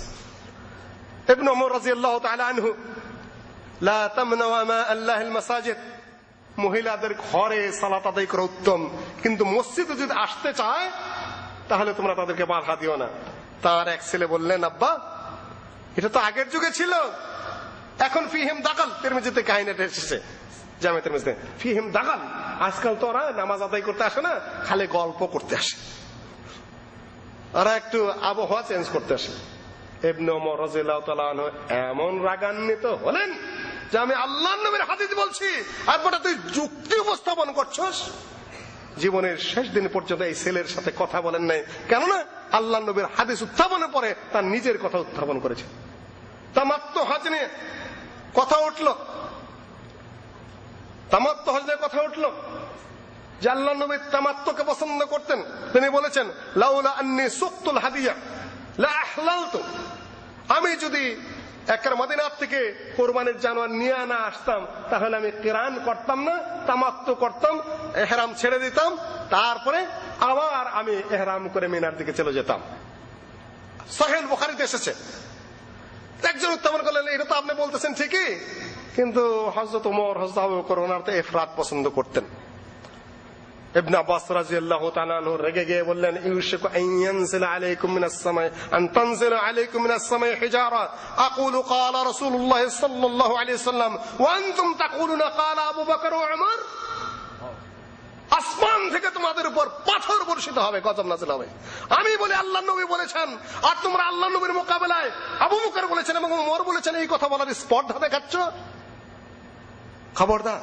এখন আপনারা বলবেন হযরত আবু বকর এবং ওমরকে আল্লাহর নবীর বিরুদ্ধে ছিলেন নাকি? কখনো নয়। ওনাদের ওই পর্যন্ত জানা ছিল, তারা ইখতিয়ার করেছেন, তাদের ইখতিয়ার, কিন্তু আল্লাহর নবীর মোকাবেলায় কাউকে উপস্থাপন করা যাবে না। যখন হাদিস এসে গেল কাউকে সামনে দাঁড় করাবেন না। এই জন্য বিখ্যাত তাবেঈ আইয়ুব আস-সাখতিয়ানি তিনি বলেছেন, হাদিসের দলিল দেওয়ার পরে কেউ যদি বলে আপনি হাদিসের দলিল ঠিকই দিচ্ছেন, কোরআনের দলিল আছে, সঙ্গে সঙ্গে ধরে নেবে এই লোকটা বেদাতি। হাদিস মানতে চাচ্ছে না এটা সে বলে না, সে কোরআনের দলিল চাচ্ছে, মানেই হলো কি হাদিস এড়াতে চাচ্ছে। যদি বলে হ্যাঁ কোরআন হাদিস উভয়টার দলিল দেন, ভালো কথা, কোরআনের দলিল ভালো কথা, কিন্তু হাদিস না মানার জন্য টেকনিক করে কেউ যদি বলে যে কোরআনে আছে নাকি, তাহলে ধরে নিতে হবে সে লোকটা বেদাতি। কথার অবস্থান আছে, স্থান আছে। এখানে হলো আল্লাহর কিতাবের সার্বভৌমত্ব, রাসূলের হাদিসের সার্বভৌমত্ব, সেখানে আর কারো কোনো কথা চলবে না। স্পষ্ট, এটা আহলে হাদিসের স্পষ্ট নীতি। ওয়া কানা الناسু ক্বাবলা আল-মিআত আর-রাবিআ غير মুজমিঈন আলা মাযহাবিন বিআইনিহি ওয়া কানাত ইযা ওয়াকাত লামওয়াকিআ ইস্তাফতু আইয়া মুফতিন ওয়াজাদু। হুজ্জাতুল বালিগা দেখুন, 400 হিজরির আগ পর্যন্ত মানুষগুলা কোন এক মাযহাবের অনুসারী ছিলেন না। তারা যেখানে যে বড় আলেম পাইতেন তারই কাছেই ফতোয়া জিজ্ঞাসা করতেন। আমি হানাফি মযহাবের আলেম ছাড়া ফতোয়া নেব না, আমি শাফি মযহাবের আলেম ছাড়া নেব না, আমি মালিকি, আরে হানাফিরা কোন আলেম নাকি, ওদের কাছে মাসালা নিয়ে যাবো কেন? এই যে মুসলিম জাতিকে সংকীর্ণ করে 4 ভাগে ভাগ করে দেওয়া, একজন একজনকে ঘৃণা করা, আমরা এই 4 ভাগে সংকীর্ণ ভাগ করে দেওয়ার এই যে চিন্তাধারা, এটাকে আহলে হাদিসরা বিশ্বাস করে না। আমরা চাই কোরআন এবং হাদিসের মোকাবেলায় সব মাযহাব সামনে এক হয়ে যাবে, এবং তাহলে মুসলিম বিশ্বের যে 4 ভাগ সেটা বন্ধ হবে, 1 ভাগে চলে আসবে। অনেকেই বলেন তাহলে তো 5ম মাযহাব হয়ে গেল। আমরা তো মাযহাবের কথা কোনোদিন বলি না, আমাদের তো কোনো ইমামই নেই নির্দিষ্ট, আল্লাহর নবী ছাড়া নির্দিষ্ট কোনো ব্যক্তি নাই, যেটা সহিহ হাদিস সেটাই আমল, কোন মাযহাব নয়। 4 মাযহাবকে একত্রিত করার একটা প্ল্যাটফর্ম মাত্র। সম্মানিত উপস্থিতি, ফরজ ইবনে বারকুকের যুগে, জাহের বাইবার্সের যুগে 4 জন জাস্টিস নিয়োগ করা হলো মিশরে। হানাফি, শাফি, মালিকি, হাম্বলি, 4 মাযহাবের 4 জাস্টিস। 4 মাযহাব অনুযায়ী ফতোয়া হবে। কাবার ঘরে কয় মুসাল্লা ছিল? 4 ইমামের 4 মুসাল্লা। বাদশা আব্দুল আজিজ, আল্লাহ তাকে রহম করুন, 1 মুসাল্লার উপরে কাবার ঘর, যেখানে মুসলিম মিশরের জায়গা, মাযহাবের কারণে, সংকীর্ণ হিংসা বিদ্বেষের কারণে সেখানে 4 ইমাম 4 বার নামাজ পড়তেন। তাহলে মানুষ কি করবে? এখনো যদি বলেন যে এটাই আমাদের মানতে হবে, উম্মতকে যত পারেন বিভক্ত করুন, আমাদের তো করার কিছু নাই। আমরা শুধু আহলে হাদিসের পক্ষ থেকে এটাই বলতে পারি, যেটা সহিহ হাদিস আপনিও মানুন আমিও মানি, আসুন পরস্পর ভাই ভাই হয়ে যাই। আসুন, এই পর্যন্ত এই মাযহাব নিয়ে কথা বলতে চাই, আর বেশি আগানোর সুযোগ আমার হাতে আর নাই। সুন্নত এবং বিদআত, আহলে হাদিসগণ সুন্নতের উপর কায়েম থাকতে চেষ্টা করেন, বিদআতের তারা বিরোধী, ঘোর বিরোধী। সুন্নত হলো আল্লাহর নবী যা করেছেন, সাহাবীগণ আল্লাহর নবীর নীতি এবং আদর্শের উপর যার উপর টিকেছিলেন, সেটার নাম কি? সুন্নত। আর আপনি যেটা বানাবেন সেটা কি? সেটা হলো কি? বিদআত, আলা গায়রি মিসালিন সাবিক। আর আগের যুগের কোন ব্যাখ্যা বিশ্লেষণ ছাড়া, আগের যুগের কোন ছাড়া যেটা আপনি করবেন সেটা কি? সেটা বিদআত। এখন বলবেন যে এই মাইকে কথা বলতেছেন বিদআত, ওই লাইট জ্বলছে বিদআত, তাই না? তারপরে মোবাইল দেখলাম আপনার হাতে বিদআত, এগুলা করেন কেন হুজুর? বিদআত কোথায় হয়? বিদআত কোন জায়গায় হয়? বিদআত হয় ইবাদতের মধ্যে। কোন জায়গায় কোনটা নিয়ে এসেছেন ভাই? এটা ইবাদত, মাইক ইবাদত নাকি? এই মাইকের মধ্যে কি পরিমাণ সওয়াব আছে? লাইট ইবাদত নাকি? মোবাইল ইবাদত নাকি? আল্লাহ নবী বলেছেন মান আহদাসা ফি আমরিনা হাদা মা লাইসা মিনহু ফাহুয়া বিদআত। আমার এই কাজ, আল্লাহ নবীর কাজ কি? দ্বীন এবং শরিয়ত, তার মধ্যে যে নতুন সৃষ্টি করবে ফাহুয়া রাদ্দুন, সেটা হলো বিদআত। আপনি কি আবিষ্কার করলেন না করলেন, গাড়ি না জাহাজ, ওটা কি ইবাদত নাকি? ওগুলা শরীয়ত নাকি? ওগুলা দ্বীন নাকি? আপনার পৃথিবীর প্রয়োজনে আপনি যা খুশি তা করতে পারেন, আবিষ্কার করতে পারেন, ওগুলা তো ইবাদত নয়, ওগুলা শরীয়ত নয়। কিন্তু শরীয়তের নামে আপনি যেটা নতুন করবেন সেটা কি? সেটা বিদআত। যেমন মিলাদ, সওয়াবের জন্য করতেছেন, তাই না? পেট ব্যথা ভালো হলো মিলাদ, ছেলে ভালো পাশ করলো মিলাদ, নতুন ঘর বানাইলেন মিলাদ, মিলাদের পরে মিলাদ দিতেছেন। এত বড় সওয়াবের কাম আল্লাহ নবী করেছেন, সাহাবীরা করেছেন, 4 ইমাম করেছেন। শুরু করেছে কে? আল্লাহ নবীর ইন্তেকালের 600 বছর পরে ওর বলের শাসনকর্তা আবুল মুজাফফর। এই শিয়া লোকটায়, খ্রিস্টানরা ক্রিসমাস ডে পালন করে, তার দেখা দেখি মিলাদের জন্ম দিল। আর শিয়াদের সেই বিদআতটা আমাদের আহলুস সুন্নাত ওয়াল জামাতের পরম করণীয় হয়ে পড়েছে। গোটা বাংলাদেশে বন্ধ দেওয়া শুরু হয়ে গেছে। দাওবন্দি আলেমরা মিলাদ করেন না? রশিদ আহমদ গাঙ্গুহি তার ফতোয়া রাশিদায় এই বেদাতের আবিষ্কারের বিস্তারিত বিবরণ দিয়েছেন। দাওবন্দি আমি কোনো খবর দেখি নাই, আমি বেরিয়ে এসেছি। অনেকে হানাফিয়তের নাম নিয়ে বেদাত করেন, কিন্তু হানাফি কোন মুতাকাদ্দিমিন উলামা কোনদিন এই সকল বেদাত তো করেন নাই, আমার জানা নাই, তাদের কিতাবেও নাই এগুলা। এগুলা সব নতুন আবিষ্কার বর্তমান যুগের। এখন বলবেন আপনারা যে খারাপ কি? আল্লাহর নাম নেওয়া হয়, আল্লাহর রসুলের নাম নেওয়া হয়, এটা খারাপ কি ভাই? ভালো কাজই তো করা হয়। সবে বরাত সারা রাত জায়গায় জায়গায় ইবাদত করে, গোসল করে, তাই না? ইবাদত করে, ইবাদত খারাপ নাকি নিয়া? ইবাদত তো খারাপ না, ঠিকই তো আছে। জোহরের নামাজ কয় রাকাত পড়েন? 5 রাকাত পড়লে সমস্যা কি? কখন পড়েন? 10টার সময় বলে সমস্যা কি? ইবাদতই তো করলেন, 4 রাকাতের 6 রাকাত পড়েন না কেন? ইবাদত করেন, বলে যে সুন্দর ভাবে যে সুন্দর করা হয় সেটা ভালো কথা। ভাইও এই যে টাকাটা আছে না, ওহো জায়গায় আমি উদাহরণ দেই, মাঝখানে ছিঁড়া আছে তাই না, কি দিছে, একটা ট্যাপ দিয়ে আটকায় দিছে তাই না, ময়লা পুরান কুস্কি ধরা তাই না, এইটা যদি দোকানে দেন নিবে? নেবে না? পেপসি কিনতে ছেলে দিবে না? দিবে। ছিঁড়া ময়লা কুস্কানো ট্যাপ লাগানো, তারপরেও নিবে। কেন নিবে? কেন নিবে? এটা অরিজিনাল টাকা, এটা খাঁটি, মনিটারি ফান্ডের রেকর্ড আছে, এর নাম্বার আছে, সরকারের টাকা এটা। আর আপনি যদি নিজের থেকে একটা টাকা বানান, আমেরিকার থেকে কাগজ নিয়ে এলেন তাই না, $50 দেয়া, আর্টিস্ট একটা আনলেন $100 দেয়া, রং টং গোলাপি রং নীল রং বিভিন্ন ধরনের রং কিনলেন আরো $100, $250 খরচা করে বড় করে একটা টাকা বানাইলেন তাই না। 1 কিলোর টাকা বানাইতে যায় কত খরচা করলেন? $250। দেখতে এত সুন্দর চকচকা, দোকানে যাইয়া একটা বিড়ি চাইলেন, দিবে আপনাকে? কি করবে? ওইখানেই পিটাবে পুলিশ, কোথায় ঢুকাবে? খোয়ারে ঢুকাবে তাই না। এইটাই হলো বেদাতের উদাহরণ। যেটা হাদিসে নাই, যেটা কোরআনে নাই, যেটা সাহাবারা করেন নাই, সেই ইবাদত আপনাকে জাল করার অধিকার কে দিয়েছে? এত ভালো করে সুর দিতে আপনাকে কে বলেছে? আপনি এত ঢং মানিতে কে বলেছে? ওটা তো আপনার দায়িত্ব না, ওটা আল্লাহর দায়িত্ব, ওটা রাসূলের দায়িত্ব। এত রিসপন্স আপনি কোথায় পেলেন? আপনি আল্লাহ না আল্লাহ রাসূল? কে বলেছে আপনাকে আবিষ্কার করার জন্য? আপনি নবী না আপনি আল্লাহ?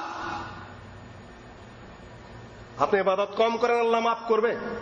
নামাজে দেরিতে আসেন তাও মাফ করবে, ছিঁড়া টাকাও চলে যাবে, কিন্তু আল্লাহর মধ্যে তো আপনি হস্তক্ষেপ করতে পারেন না। ইমাম সাহেব, তিনি ইমাম আছেন, সানবী পাস, পিএইচডি ডিগ্রি নিয়ে আইসা ওনার অনুমতি ছাড়া কেউ ইমামতি করতে পারবে? গলা যত সুন্দরী হোক, আপনি যতই বোঝেন না কেন, আল্লাহর এবং রসুল যেটা করেন নাই শরীয়ত বানানে, সেখানে আপনি ঢুকতে পারবেন? অসম্ভব। বোঝার চেষ্টা করুন। এই জন্য বেদাতের শাস্তি হলো সবচেয়ে বেশি। বেদাতের ইবাদত কবুল হয় না, সে সীমা লঙ্ঘনকারী, সে অহংকারী, সে মোতাকাব্বির, সে আল্লাহ এবং রাসূলের উপর হস্তক্ষেপ করে। কিন্তু সামান্য যাদের পাপ করে, সে পাপের মাপ আছে, বেদাতের জন্য সমস্যা আছে, সে মোতাকাব্বির। সে যতই বুজুর্গের দাবি করুক না কেন, আল্লাহ এবং রাসূলের কাজের মধ্যে সে হস্তক্ষেপ করে। বলে যে সে বলে থাকে, বানায় বানায় যে কত কথা বলে। বুজুর্গ লিখতেছিলেন, মাসি পড়লো এখানে, মাসির যাতে কষ্ট না হয় এই জন্য তিনি কলম ধরে বসে থাকলেন। কতক্ষণ পরে মাসিটা উইরা চলে গেল, বুজুর্গ তারপর ইন্তেকাল করলেন, বুজুর্গ জান্নাতে চলে গেলেন। সবাই মিলে বলে সুবহানাল্লাহ। আরে সুবহানাল্লাহ কোন জায়গায় বললেন? মাসিটা রেস্ট নিতে বসছে না এমনি বসছে না, ওখানে গুড় ছিল তা আমি জানি, মাসির অন্তরের খবর আমার জানা আছে। আচ্ছা, আর মাসি মারা জায়েজ আছে কি নাই? কষ্টদায়ক প্রাণী, সাপ বিচ্ছু ইঁদুর মশা, মাছি মারা জায়েজ আছে। আর আপনি যদি না মারেন, 2.5 দিন পরে মাছি বাঁচবে? মাছির মশা মাছের হায়াত কয়দিন? আর উপায়টা থাকলে মানুষের কি উপকারটা করবে? আচ্ছা যাক, তারপরে উইরা চলে গেল, বুজুর্গ মইরা জান্নাতে চলে গেল। জান্নাতে চলে গেল, আপনারা কোথা থেকে ওহি আসলে এই যুগে? আপনি জানলেন কি করে জান্নাতে গেল? ভুয়া কিসসা কাহিনীতে আহলে হাদিস বিশ্বাস করে না, ফালতু কথায় আহলে হাদিস বিশ্বাস করে না। কয় কবরে আযাব হইতেছিল, বুজুর্গ কেনে ওইখান দিয়ে যাওয়া হলো, কবরের আযাব বন্ধ হয়ে গেল। আরে আল্লাহর বান্দা, কবরে আযাব হইতেছিল তুমি জানলা কি করে? তুমি কি আলেমুল গায়েব নাকি? আর বুজুর্গ গেল, কবরের আযাব বন্ধ হয়ে গেল, এটাই বা তুমি বুঝলা কি করে? আর তাই যদি হয় তাহলে তুমি বুজুর্গকে ওখানে ভাত টাপ দিয়ে খোটাগারে বাইন্দা রাখো কবরস্থানের মধ্যে, কিয়ামত পর্যন্ত আর কবরের মধ্যে আযাব হবে না। কয় সুবহানাল্লাহ। এই যে সুবহানাল্লাহর দল নামছে রে ভাই, সেখানে কোরআনের দলিল নাই, হাদিসের দলিল নাই, খালি আকাবিরিন মুরুব্বিয়ান কয়ে গোটা পৃথিবীর মানুষকে অন্য পথে পরিচালিত করছে। কোরআন এবং সহিহ ছাড়া শরীয়ত হয়? এখন বলতে প্রচার চালাচ্ছে যে হজের পরে দ্বিতীয় বৃহত্তর মুসলিম অনুষ্ঠান। হজের সাথে কারো কোনো তুলনা আছে? পৃথিবীর 6 কোটি মানুষ যদি কোনো মাঠে একত্রিত হয়, হজের সাথে তার তুলনা চলবে? হজের সাথে কিসের তুলনা? পৃথিবীর কোটি বুজুর্গ যদি এক কথা একত্রিত হয় তাহলে বলা যাবে যে নবীর পরে ওনার চেয়ে বুজুর্গ আর নাই, তুলনা করা যাবে? লা হাওলা ওয়ালা কুওয়াতা ইল্লা বিল্লাহিল আলিয়্যিল আযীম। সংযত ভাষায় কথা বলুন। সম্মানিত উপস্থিতি, ঢেলা কুলুকের কত যে ফজিলত, ফজিলত আর কি আছে? কোরআন হাদিসের দলিল আছে। পানি না পাওয়া গেলে পয়সা থেকে ঢিলা কুলুক আপনি নিতে পারেন। পানি আছে, তারপরে আপনি কোথা থেকে দুনিয়ার ফজিলত বাই করলেন, তারপরে ঢিলা কুলুক ধরে দাঁড়ায় আছেন। আপনিই বলতেছেন যে কি দাঁড়ায় পেশাব করা কি নিষেধ। ঢিলা কুলুক ধরে নিয়ে যখন পেশাব, ওটা কি করতেছেন? পেশাব পড়তেছেন না মধু পড়তেছেন? ফতো তো মিলতে হবে। আপনি বলতেছেন 70 টাকা ফরজ। এই 70 কোন ফরজ তা আমাদের শরীয়তের জানা নাই। আপনি ওখানে কি করতেছেন? সম্মানিত উপস্থিতি, আপনি বলেন যে হায়া শরম থাকতে হবে। মানুষের সামনে কোন জায়গায় হাত দিয়ে আপনি দাঁড়িয়ে আছেন? এই যে লেফট রাইট করতেছেন, যাইতেছেন আইতেছেন, এটা আওয়াল হায়া ও শুবাতুম মিনাল ঈমান। শরম হলো ঈমানের কি? ঈমানের অঙ্গ। আপনি কি করতেছেন? শুধু তাই না, কথাও বলতেছে, একজন একজনের আলাপও করতেছে ওই অবস্থায় দাঁড়ায়। সম্মানিত উপস্থিতি, কি অবস্থা তাই বলেন? বুজুর্গি, দলিলের কোনো খবর নাই, একটা চেয়ে আরেকটার কোনো সম্পর্ক নাই। তো বলবেন যে পেশাব যে শেষ হয় না, হাদিসে আছে ইস্তানজাহু মিনাল বাউল, পেশাব থেকে পবিত্র হও। ভাই দেহের কয় ভাগ পানি? 4 ভাগের 3 ভাগে পানি। এই পৃথিবীর কতটুকু পানি? 4 ভাগের 3 ভাগে পানি। দেহের সাথে পৃথিবীর মিল আছে। স্যাপ যদি একবার বাইরে শুরু হয় বন্ধ, দেহে পানি আছে 3 ভাগ, থুতু ফেলতেই থাকবেন, আসতেই থাকবে থুতু, কারণ পানি আছে ভিতরে। পেশাব করতে থাকবেন, কুদতেই থাকবেন, মুততেই থাকবেন, কেন? ভিতরে তো পানি আছে। অসুস্থ ছাড়া আর কিছুই না। আপনি যখন নিজে নিয়ত না করেন, ওপর ওটা বন্ধ হবে না। পেশাবের গোষ্ঠী শেষ করে দিতে হবে, এমন তো বলা হয় না হাদিসে। যদি আপনার আসেই ওটা আল্লাহ মাফ করে দেবেন, পানি ছিটিয়ে দিয়ে নামাজ পড়বেন, সালাত আদায় হয়ে যাবে, সহিহ হাদিসে বিবরণ আছে। আপনি কত কাহিনী বানাইতে বলছে কে? গোটা বাথরুম শুদ্ধ নষ্ট করে ফেলাইতেছে, ঢিলানা করতেন, ঘুরতেছেন।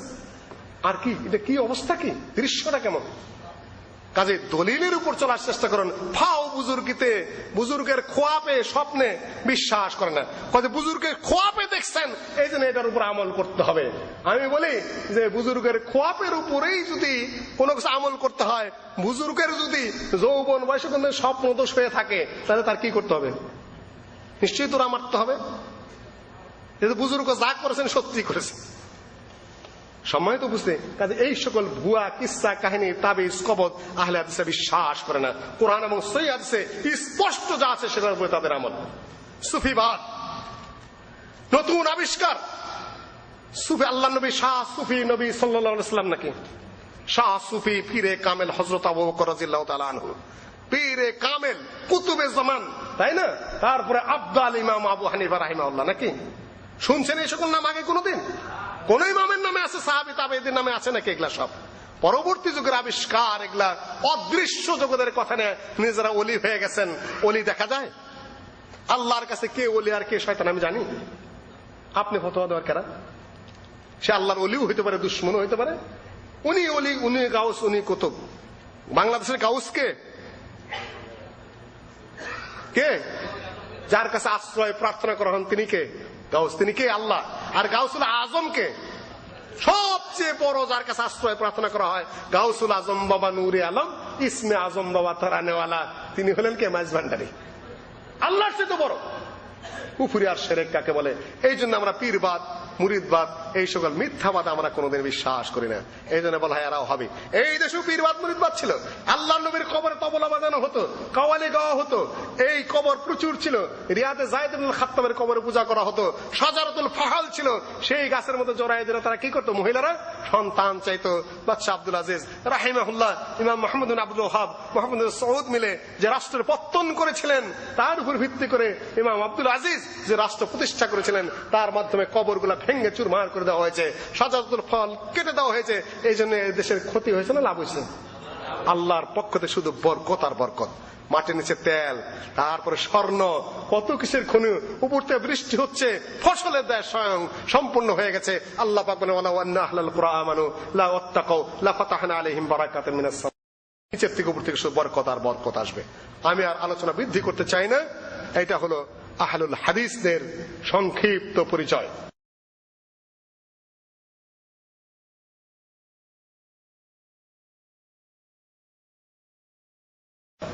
এর মধ্যে আপনারা যা খুশি তা মন্তব্য করতে পারেন। দেশের বুকে সম্প্রতি রাজনৈতিক পরিচয় আহলে হাদিসদের এবং জেহাদি পরিচয় আগের থেকে অত দূর আমরা টানবো না। যারা সত্যের, আরেকটা কথা বলেছি 5 মিনিটই গোটায় নিয়ে আসবে ইনশাআল্লাহ আজিজ। অসত্যের মোকাবেলায় যারা চিরজীবন দাঁড়িয়ে থাকে, ইমাম আহমদ ইবনে হাম্বলের যুগে সব মৌলবীরা এক হয়ে গেল কিসের উপরে? এই কোরআন কি সৃষ্ট, কোরআন মাখলুক। মামুনুর রশিদ যারা এই কথা বলবে, মামুনুর রশিদ বাচ্চা তাদেরকে পুরস্কার দেয়, আর যারা না করবে তাদেরকে খালি পিটায়। পুরস্কারের লোভে আর পিটানের ভয়ে সব হুজুররা মামুনুর রশিদের পক্ষে চলে ইজমা করে ফেলল। বিরুদ্ধে দাঁড়ায় থাকলেন কে? ইমাম আহমদ ইবনে হাম্বল একা দাঁড়িয়ে থাকলেন, আরেকজন সঙ্গী সব। তার প্রতিদান কি পেলেন তিনি? 3 সরকারের আমলে জেল খাটতে হলো এবং জেলখানায় তাকে চাবুক মারা হতো। প্রতিবাদ মুখর অন্যায়ের বিরুদ্ধে এবং শরীয়তি এবং আকীদার বিরুদ্ধে। ইমাম ইবনে তাইমিয়া রাহিমাহুল্লাহ সুফিবাদ, শিরক, বিদআত এবং মুযহাবী সংকীর্ণতায় যখন হাদিস মানতে চায় না, যার যার মযহাব নিয়ে কঠিন অবস্থানে শাইখুল ইসলাম ইবনে তাইমিয়া তার বিরুদ্ধে কথা বললেন। কয়বার জেল খাটতে হলো? 8 বার তাকে জেল খাটতে হলো, 1 বার না 2 বার না। শাইখ আহমদ সরহন্দি যার নামে মুজাদ্দিদের তরিকা বানাইছেন, হুদা বেদাতি তরিকা, শাইখ আহমদ সরহন্দির যে মাকতুবাত আমি নিজে পড়েছি, বেদাতের বিরুদ্ধে তিনি কঠিন খড়গহস্ত ছিলেন। আকবরের সিজদা তাজমির বিরুদ্ধে করলেন, মিলাদের বিরুদ্ধে করলেন, সংকীর্ণ মাযহাববাদের বিরুদ্ধে করলেন। আকবরের রোশানলে পড়ে গেলেন। আকবর বলতো সালাম বদলাই দিয়ে হিন্দু মুসলিম খ্রিস্টান সব মিলে একটা ধর্ম বানাইলেন, দ্বীন ইলাহি। শাইখ আহমদ সরহন্দি তার প্রতিবাদ করলেন, বলিষ্ঠভাবে প্রতিবাদ করলেন। আকবর সালামের বদলে সৃষ্টি করলো আল্লাহু আকবার, বলবে যে দেখা হবে সে, আর যাকে দেওয়া হবে সে বলবে জাল্লা জালালহু, কেন আকবরের নাম হলো জালালউদ্দিন আকবর। আচ্ছা, আর সিজদা তাজমি সালাম দেওয়ার পর আপনাদের দেশে কতমবুসি করে না? নতুন জামাই যদি শ্বশুর শাশুড়ি পায়ে না নেয় তাহলে জামাইয়ের বেয়াদবি শেষ নাই। আরে ভাই বেদাত, কোন কোন ক্ষেত্রে এটা শিরক, তাই না? ওইটা চালু করে দিল আকবর। শাইখ আহমদ সরহন্দি তার বিরোধিতা করলেন। তারপরে ডাকাইলেন আকবর, শাইখ আহমদ সরহন্দিকে আসতে হবে তোমাকে দরবারে। মাথা নিচে আবার করবা না, গেটটা নিচা করে দিছে যাতে ঢোকার সময় মাথা নত করতে বাধ্য হয়। শাইখ আহমদ সরহন্দি মুজাদ্দিদ আল ফিসানি বুঝতে পারলেন, তিনি হাঁটু বাঁকা করে ঘাড় সোজা করে ভিতরে ঢুকলেন। গোয়ালিয়রের জেলে বন্দী করে রাখা হলো বহুদিন, দীর্ঘদিন শাইখ আহমদ সরহন্দিকে। প্রতি যুগে যুগে যারা প্রতিবাদ করেন না, আপোষ করে না, তারা আহলুল হাদিস। মিশতে জানে না, তারা পারে না। বর্তমান যুগে বাংলাদেশের প্রেক্ষাপটে খুব দ্রুত চলে আসে যখন হক না হকের পার্থক্য বোঝা মুশকিল, যখন কোনটা সহি কোনটা খালি হেকমতের নামে চলছে। 2 দিন আগে শহীদ মিনার শিরক ছিল, বেদাত ছিল, আজকে সুন্নত না হলেও মুবাহ হয়ে গেছে, কেউ আর কথা বলে না। 2 দিন আগে শিক্ষা নির্মাণের বিরুদ্ধে কি বলিষ্ঠ কণ্ঠে আমাদের বক্তাদের বক্তব্য, সিংহ নিনাদে গর্জে উঠলেন।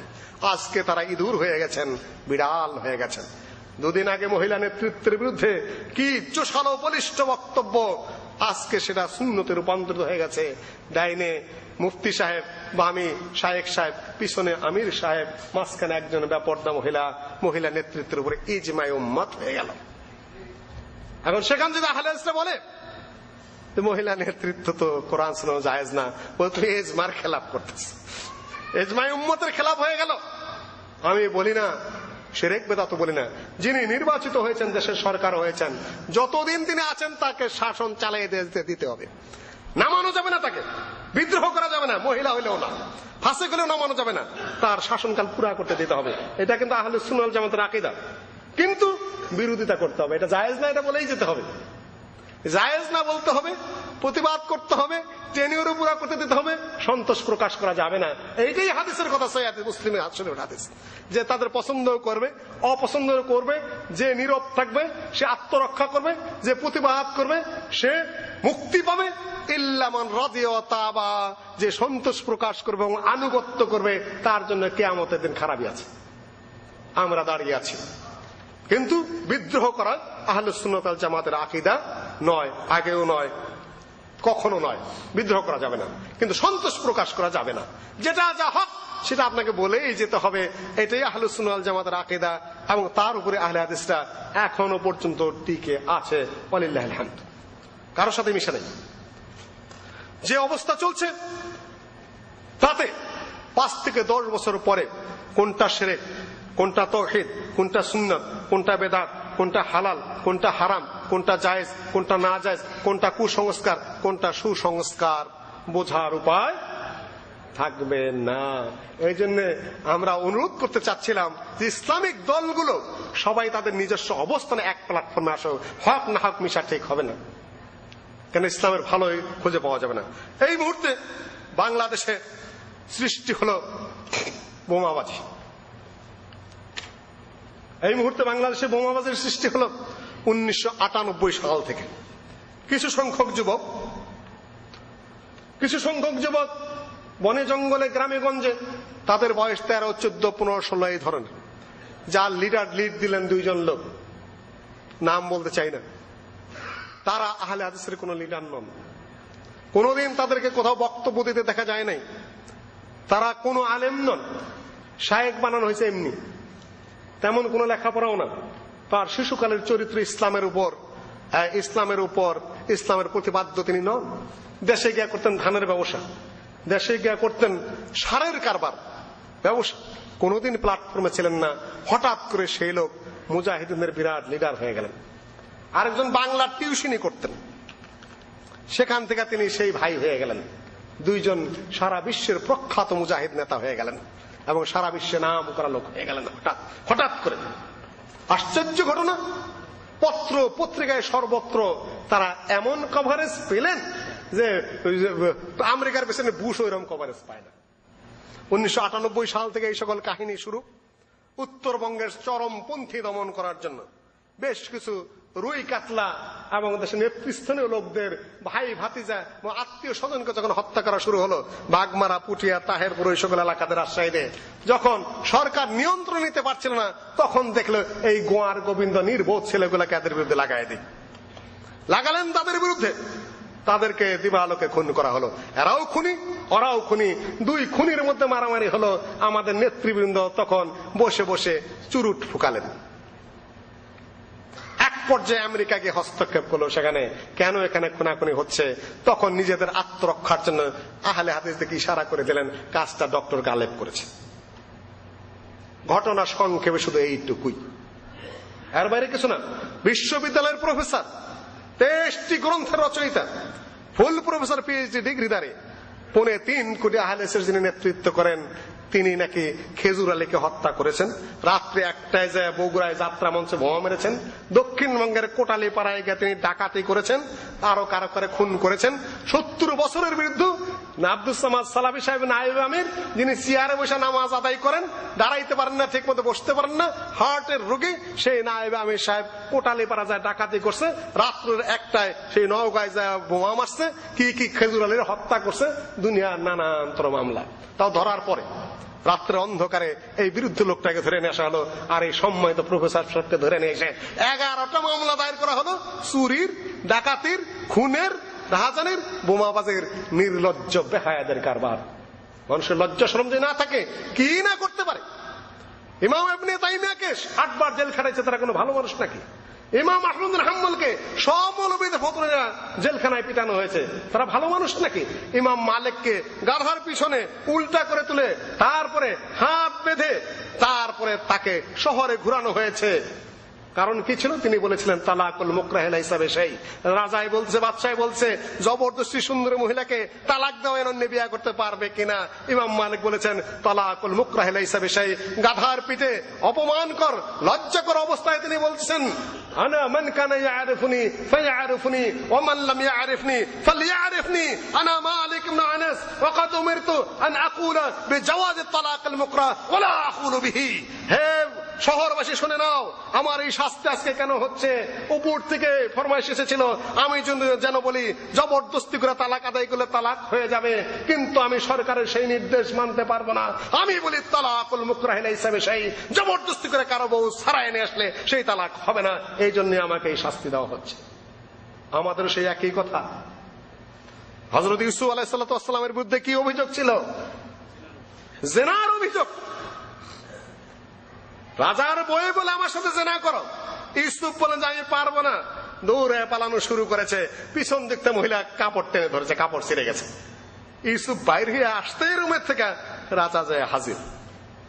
এখন বই পড়ে গেল দারুণ বিপদে। এখন মহিলা কেস ঘুরায়, বলতেছে ফামা জাযাউ মান আরাদা বিআহলিকা সুআন। হ্যাঁ, দেশের বাচ্চা তো হইছো, ঘরে যেটাকে রাখছো তার চরিত্র জানো, তোমার বউয়ের সাথে খারাপ কাজ করতে আসছিল। ইউসুফ গেছিল না, মহিলা টেনে ধরছে, কেস চট করে ঘুরে ফেলাইতেছে, যেহেতু স্বামীর সামনে পড়ে গেছে। তখনকারও রাজাদের আক্কেল বুদ্ধি ছিল, কেন তারা ষড়যন্ত্রকারী ছিল না, তারা মিথ্যাচারী ছিলেন না, তারা দুর্নীতিবাজ ছিল না, তাদের একটা কমন সেন্স ছিল। বলে ছেলেটাকে ভালো আমি জানি, ছেলেটা সুন্দর জানি, তার চরিত্র জানি, আমার বই বললেই তো আমি বিশ্বাস করতে পারি না, আমার একটু তদন্ত করতে হবে। কিন্তু বাংলাদেশের শাসক গোষ্ঠীর আইন বিভাগের, বিচার বিভাগের এতটুকু কমন সেন্স নাই যে 70 বছরের বৃদ্ধ যে চেয়ারে বসে নামাজ আদায় করে তার জন্য আরেক ডিস্ট্রিক্টে যে বোমা মারা সম্ভবপর নয়, ডাকাতি করার তো প্রশ্নই ওঠে না। কমন সেন্সের অভাব পড়ে গেছে। অধিকাংশ ঘুষখোর, অধিকাংশই হারামখোর, অধিকাংশই মিথ্যাবাদী। পেশা শক্তির বিনিময়ে অনেকজন নেতা হয়েছে। মানুষের মাল চুরি করে যারা খায় তাদের কিসের কমন সেন্স, কিসের বিবেচনা, কিসের বুদ্ধি? ওরাই তো করেছে। আমরা তার জ্বলন্ত সাক্ষী। টিভিতে পরিষ্কার বলেছি, বাংলার বিটিভিতে স্পষ্ট বলেছি, এনটিভিতে স্পষ্ট বলেছি, ঢাকার মহাসম্মেলনে স্পষ্ট বলেছি, রাষ্ট্রের মহাসম্মেলনে স্পষ্ট বলেছি, গোয়েন্দা বিভাগের কাছে স্পষ্ট বলেছি, মন্ত্রীদের কাছে স্পষ্ট বলেছি, নেতাদের কাছে স্পষ্ট বলেছি, বিচার বিভাগের কাছে স্পষ্ট বলেছি, চ্যালেঞ্জ করেছি। কোন বাপের বেটা প্রমাণ করতে পারো আহলে হাদিসের জেএমবি? কেউ সামনে আসেনি। এখনো চ্যালেঞ্জ করছি, মিথ্যাচার বন্ধ করো। হে ঘুষখোরেরা, হে জুয়াচোরেরা, হে হারামখোরেরা, হে ষড়যন্ত্রকারীরা, বন্ধ করো। ইউসুফ আলাইহিস সালামের বিরুদ্ধে জেনার অভিযোগ বউয়ের কাছ থেকে। তাদের কমন সেন্স ছিল, কিন্তু আমাদের ষড়যন্ত্রকারী নেতাদের এবং পুলিশদের কমন সেন্সও নাই। ধর 70 বছর বিরুদ্ধকে ডাকাতের কাছে তারা ধরতে পারে। মদিনা পাশ প্রবীণ আলেম তিনি। কমন সেন্স দিয়ে বিবেচনা করতে হবে মানুষের।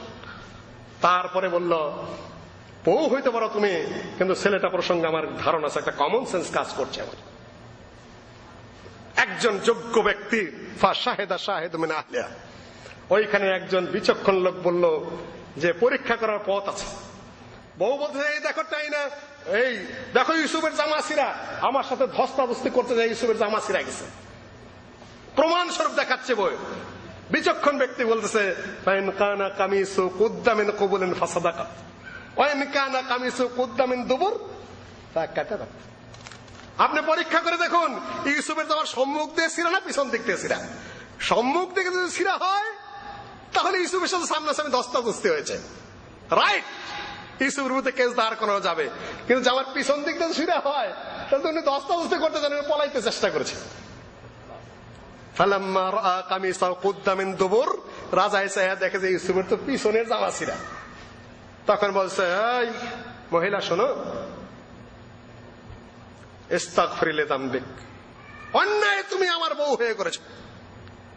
ইউসুফকে আয়রাদান হাজা, কোথাও বলা বলি করো না, দোষ আমার বউয়ের, তোমার বিরুদ্ধে মিথ্যা অভিযোগ দিয়েছে। আর বউকে বলল ইস্তাগফির লিযামবিক, পাপ তুমি করেছো, তওবা করো। ইন্নাকি কুনতি মিনাল খাতিন, তুমি এবং তুমি হলা পাপী। কমন সেন্স তাদের কাজ করেছে, কিন্তু আমাদের বিবেচনা শক্তি নাই। বিশ্ববিদ্যালয়ের প্রফেসর 70 বছরের বিরুদ্ধে ডাকাতি মামলা, চুরির মামলা, খুনের মামলা দিয়ে দিতে পারে, অথচ নায়ক কারা তা আমরা স্পষ্ট জানি। চ্যালেঞ্জ করেছে, আমাদের কোনো লুকাছাপা নেই। কয়জনে জানতে চান, কোথায় জানতে চান, স্পষ্ট বলে দেব। এই কথাও বলেছি যে কয়জন যে এমপি আছে দেশে, বাচ্চা বাচ্চা পোলাপান 8, 10, 15, 16 বছরের বয়স, আহলে হাদিস যুব সংঘ যে পরিমাণ আছে, আমরা আহলে হাদিস আন্দোলনের যে পরিমাণ কর্মী আছি, সরকার যদি খালি আমাদের শেল্টার দেয়, ব্যাংকের গর্তে তাহলে গলা ধরে আমরা বের করে না আনতে সক্ষম। কিন্তু তারা অস্ত্রবাজি করবে আর আমাদের বিরুদ্ধে মামলা ঠুকে জেলে ঢুকাবেন, ওগুলাকে নিয়ন্ত্রণ করবে কে? আমরা জানি, আমরা চিনি। আপনারা তো খুব খেল দেখালেন সিলেটে, উপর থেকে ফুটা করেন, এরকম করেন, সেরকম করেন, বাইরে আসেন। স্পষ্ট হয়ে বললাম অত খেল দেখানোর তো কোনো প্রয়োজন নাই। খেল তো আমরা জানি, আমাদের সমাজের কিছু ছেলেপেলেকে পয়সা দেয় ভাগিয়ে নেওয়া হয়েছে, এত খেলের তো কোনো প্রয়োজন নাই। আমরা জীবনের ঝুঁকি নিয়ে তাদের মোকাবেলা করতে প্রস্তুত। কয়জন আছে, কয়শো আছে, কয়টা বোমা মারতে পারবে? পাবলিকের সামনে 3.5 কোটি আহলের সামনে 2-4 হাজার পোলাপান কয়টা থাপড়েই শেষ করতে পারতাম আমরা। এখন কোথায় জেএমবির খেলা? 5-6 জন দৌড়ছে আর তো শেষ। গেল কোথায়? এত শক্তি, এত পাওয়ার, এত কিছু উল্টাপাল্টা কিছু বোমাবাজি করেন, কোথায় কিছু হয়? যেখানে বিমান বাহিনী আছে, যেখানে নৌবাহিনী আছে, যেখানে পদাতিক বাহিনী আছে, যেখানে বিডিআর আছে, যেখানে আনসার বাহিনী আছে, যেখানে পুলিশ আছে, যেখানে র্যাব আছে, মাত্র কয়েকটা জেএমবি দেশে কি করবে? 14 কোটি মানুষের যেখানে কোনো সমর্থন নাই, নিয়ন্ত্রণ আগে করা হয় নাই, ষড়যন্ত্রে খেলা হয়েছিল। ওয়া মাকারুল্লাহ ওয়াল্লাহু খায়রুল মাকিরিন। পেছাইতে চাইছিলেন বেশি, নিজেরা পেইচা গেছেন। একলা করতে হয় না, দেশ ও জাতির স্বাধীনতা সার্বভৌমত্বের দিকে খেয়াল রাখতে হয়, দেশের শান্তি অশান্তির দিকে খেয়াল রাখতে হয়। হাদিসে এসেছে যে শেষ জমানায় একদল যুবক আসবে, হুদাসাউল আসনান সুফাহাউল আহলাম ইয়াকুলুনা মিন খায়রি কালামিল বারিয়া ইয়ামরুকুনা মিনাদ-দ্বীন কামা ইয়ামরুকুস সাহমু মিনার রামিয়া।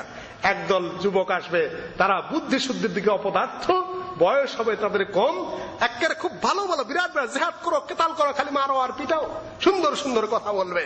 ইয়ামরুকুনা মিনাদ-দ্বীন কামা ইয়ামরুকুস সাহমু মিনার রামিয়া। দিন থেকে এমন হয়ে বেরিয়ে যাবে সজোরে নিক্ষিপ্ত তীর যেমন মানুষকে ভেদ করে বেরিয়ে যায়, ওই তীরের আগায় কোনো রক্তের গন্ধ পাওয়া যায় না। দিন থেকে এমন হয়ে বেরিয়ে যাবে দিনের কোনো গন্ধ সেখানে পাওয়া যাবে না।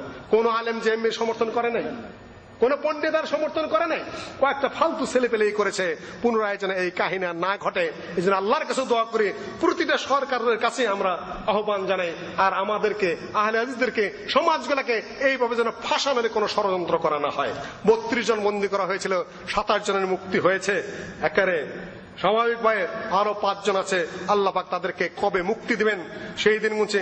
আর কিছুই না, কারণ একটাই, সেটা হলো সব দলগুলো এখন আর সত্য কথা বলে না। এ বলে এই দলের কথা, ওই বলে ওই দলের কথা, তার মাঝখানে বলে খালি হেকমত আর হেকমত।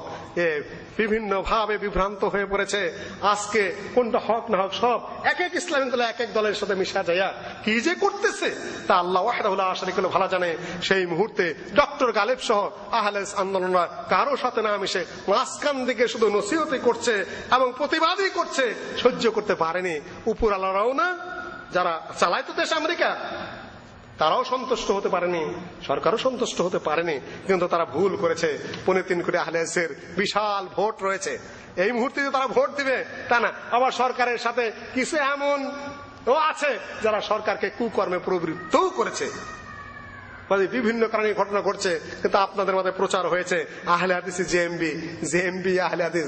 কোশ্চিন কালো না, ডক্টর আসাদুল্লাহ গালেব একামতে দিন বই লিখেছেন, জেলখানায় যাওয়ার 6 মাস আগে জুন মাসে প্রকাশিত তার 13 পৃষ্ঠা ব্যাপী শুধু এই জেএমবির বিরুদ্ধেই লিখেছেন। কেন আমরা বুঝতে পেরেছিলাম জেএমপির উত্থান ঘটনা হচ্ছে ষড়যন্ত্রমূলক হবে, আহলে হাদিসদেরকে মাইর দেওয়ার জন্য কিছু সংখ্যক ছেলে পেলেদের কুকর্ম করাবে, তারপরে আহলে হাদিসকে মাইর দেবে একটা চরম ভাবে। আমরা বুঝতে পেরেছিলাম কয়েক বছর আগেই। মাঠে ময়দানে আমরা বক্তব্য দিয়েছি, সিলেটের বক্তব্য দেখেন, ইঞ্জিনিয়ার্স ইনস্টিটিউটের বক্তব্য দেখেন, এই ঘটনা ঘটার আগে সাতক্ষীরার বক্তব্য দেখেন, ডক্টর গালেবের একামতের দিন বই দেখেন। এদের বিরুদ্ধে আমাদের প্রতিবাদ সোচ্চার পত্র পত্রিকায় লিখেছি।